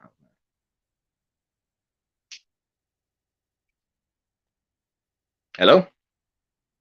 I'll take my fucking phone. Yep. Died on. Okay, but nah, man, because like I don't know, for me personally, like how I'm looking at it is, I can't like I basically know what's gonna happen. They're gonna send a couple people over there. They got a whole bunch of Germans. Like I'm sitting here, Germans in goddamn Namibia, bro. And all I've been hearing is I've been keeping my eye on the Germans. Like out of any motherfucking goddamn ethnic group in the world to keep your eye on, it is probably the Germans and the Americans among the most you need to keep your eyes on. They literally they was like, bro, every time I read a report, they was like, oh, but the Himma women necessarily I keep having babies with German men, and it's just that I'm sitting here looking like they about to come over here and fuck all y'all shit up in about 8. It's an 8-year plan. It's gonna be a slow burn, bro. Before y'all fucking know it, bro, it ain't gonna be like 80 of them or some shit. It's gonna be what is it? Almost goddamn, say 500,000, 2-3 of them motherfuckers, and all of a sudden you gonna why are these white people walking around? I'm just sitting there like I told you, bro. They gonna be in Ghana too. I'm telling you, bro. Watch this shit, bro. Cause I heard in Ghana, but they got a whole shitload of half breeds and came that goddamn Ghana. I'm sitting here like, oh yeah, boy. It's colonization 2.5, bro. Light skin edition. Watch it, bro. Light skin edition, bro. I don't think it's gonna be the white people over there for obvious reasons, but yeah, it would be the Lebanese that Hey would do man, that. from all I'm seeing this shit, cause when I talked to like people, I was like, so what's going on in Ghana? Like all the quote unquote, let's say, what is it? Mixed color. What's it? Mixed. What is it? Yeah. Mixed. They call mixed. Yeah. It came together. It was like, yeah, I'm coming over here and I'm banking my mom and my dad. I'm sitting here like, I don't know, man. I don't know, but hopefully it go good necessarily. Because I mean, long as Africans really start believing in guns, y'all gonna be alright. But God, honestly, bro, when I talk to most people Oh about that my shit, they be like, god. hey, bro, y'all motherfuckers not learn who has the pistol will rule, bro. And that's one thing in America, but they definitely that understanding is definitely there, bro. Who has a pistol will rule, bro. And these motherfuckers ain't got no problem. History has shown y'all they ain't got no problem of drawing down on none of y'all. So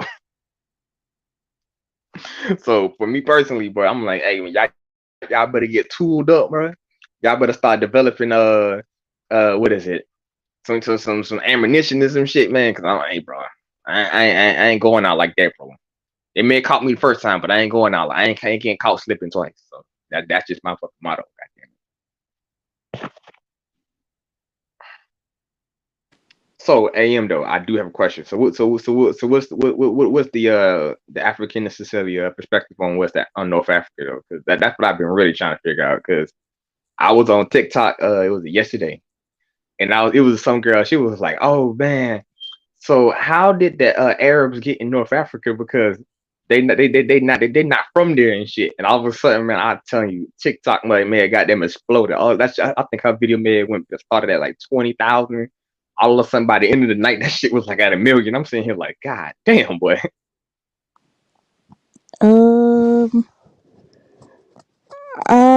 I'd say the perspective on North Africa, I think it's changing more to okay, we're not really the same, and they treat sub-Saharan Africans different. I would say back in the days, historically, it would be we're more so all African and all on the same level. But I think Africans of today are starting to have different opinions on North Africans, more negative opinions towards them.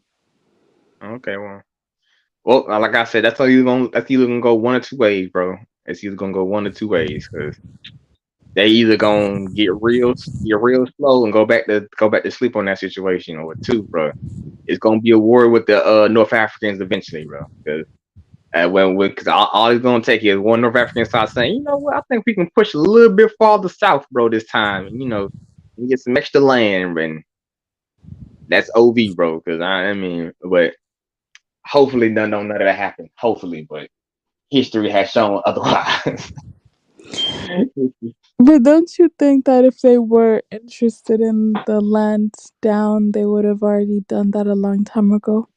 Nope, bro, you couldn't have did it, bro. Like people must gotta understand. Like for me, I'm a military guy, so I look at things in the military fashion, bro. The quote unquote cross the Sahara and come over there and do that shit is hard work, bro. I don't think people understand the Sahara Desert necessarily. It's the size of the United States. That's how big that bitch is. so so imagine it. So you got to have enough supplies, enough necessarily men, and then you got to necessarily be ready for the change in environment that they quote unquote at that point in time did not have the capability to do at that point in time, right? But now with new modern technology, when you can just cross the desert in probably like, what 4 or 5 hours, yeah, boy, that them options open up again. And all you need, like, but look at Sudan and look at South Sudan, bro. How they carved that fucking country up like a motherfucker. They got, so it was in North Sudan basically said, oh, but we Arab necessarily. They carved that shit up in like more than like it was like 2 years time, bro. They carved that whole country up and took it. They told us that was it was the South Sudanese, y'all stay y'all ass over there, bro, and we gonna praise Allah and stay over here, bro. And that's basically how it's been. So, but I don't know, man. Like before, seriously, in my heart of hearts, I hope things go good. But me being military minded and studying battles from history, nah, bro. Like Africa got way too many resources, and y'all way too forgiving, bro. Like I can't even look at when I went through history, I did like a 3,000 history search. I have never seen when Africans just went on some we just gonna fuck some people shit up type of stuff. I don't think that ever happened. Africans are just not that they get gangster, but they're just not that kind of gangster, bro. Like the Arabs, they are prone to invading countries, bro. Europeans, they are prone to invading countries, bro. But Africans, they pretty chill. You know what I mean? I understand why. I mean, you got the best place in the world to be at, but yeah, that mentality of necessarily just letting people be and not necessarily exploring your environment or at least keeping things at bay is going to be a real hindrance if you talk about having Africa become like a global superpower one day, which it definitely can, probably like another 100 years though. But like, if they necessarily want to get to that seat of power necessarily where You ain't got to worry about getting really, really, really fucked with. The mentality of we're just gonna let people, let bygones be bygones. Gonna have to change. You're gonna have to be way more proactive, especially when you're trying to stay on top. So, I mean, who knows necessarily? I hope these people learn their lesson. I hope some of these leaders learn their lesson and kind of grow from it. But when I talk like continental Africans on the continent and have like I start picking their brain about how they see the world. Nah, man. Like that colonial education is really fucking people, fucking African stuff up a lot. And that's one thing I want to change. At least when I go back to the continent, I'm going to change that whole system over to a whole different one. So like at least he can have like the minds be open and ready for like exploitation and like almost for explorative needs and science, because some of these African schools suck ass, bro. And I'm not saying I'm trying to be funny about that, but it is not good, bro. It is not good. So that's it, though. Oh my god. Okay. Yeah. I got hope for him, man. Probably like 20 years. Oh Um, my god. Oh, that's actually hilarious. But yo, listen, dude, I'm getting tired, man. Hey, So bro, I'm go gonna have ahead, to girl. go. Hey, man, it's like But goddamn 1 o'clock, right? yeah, yes, Okay. exactly.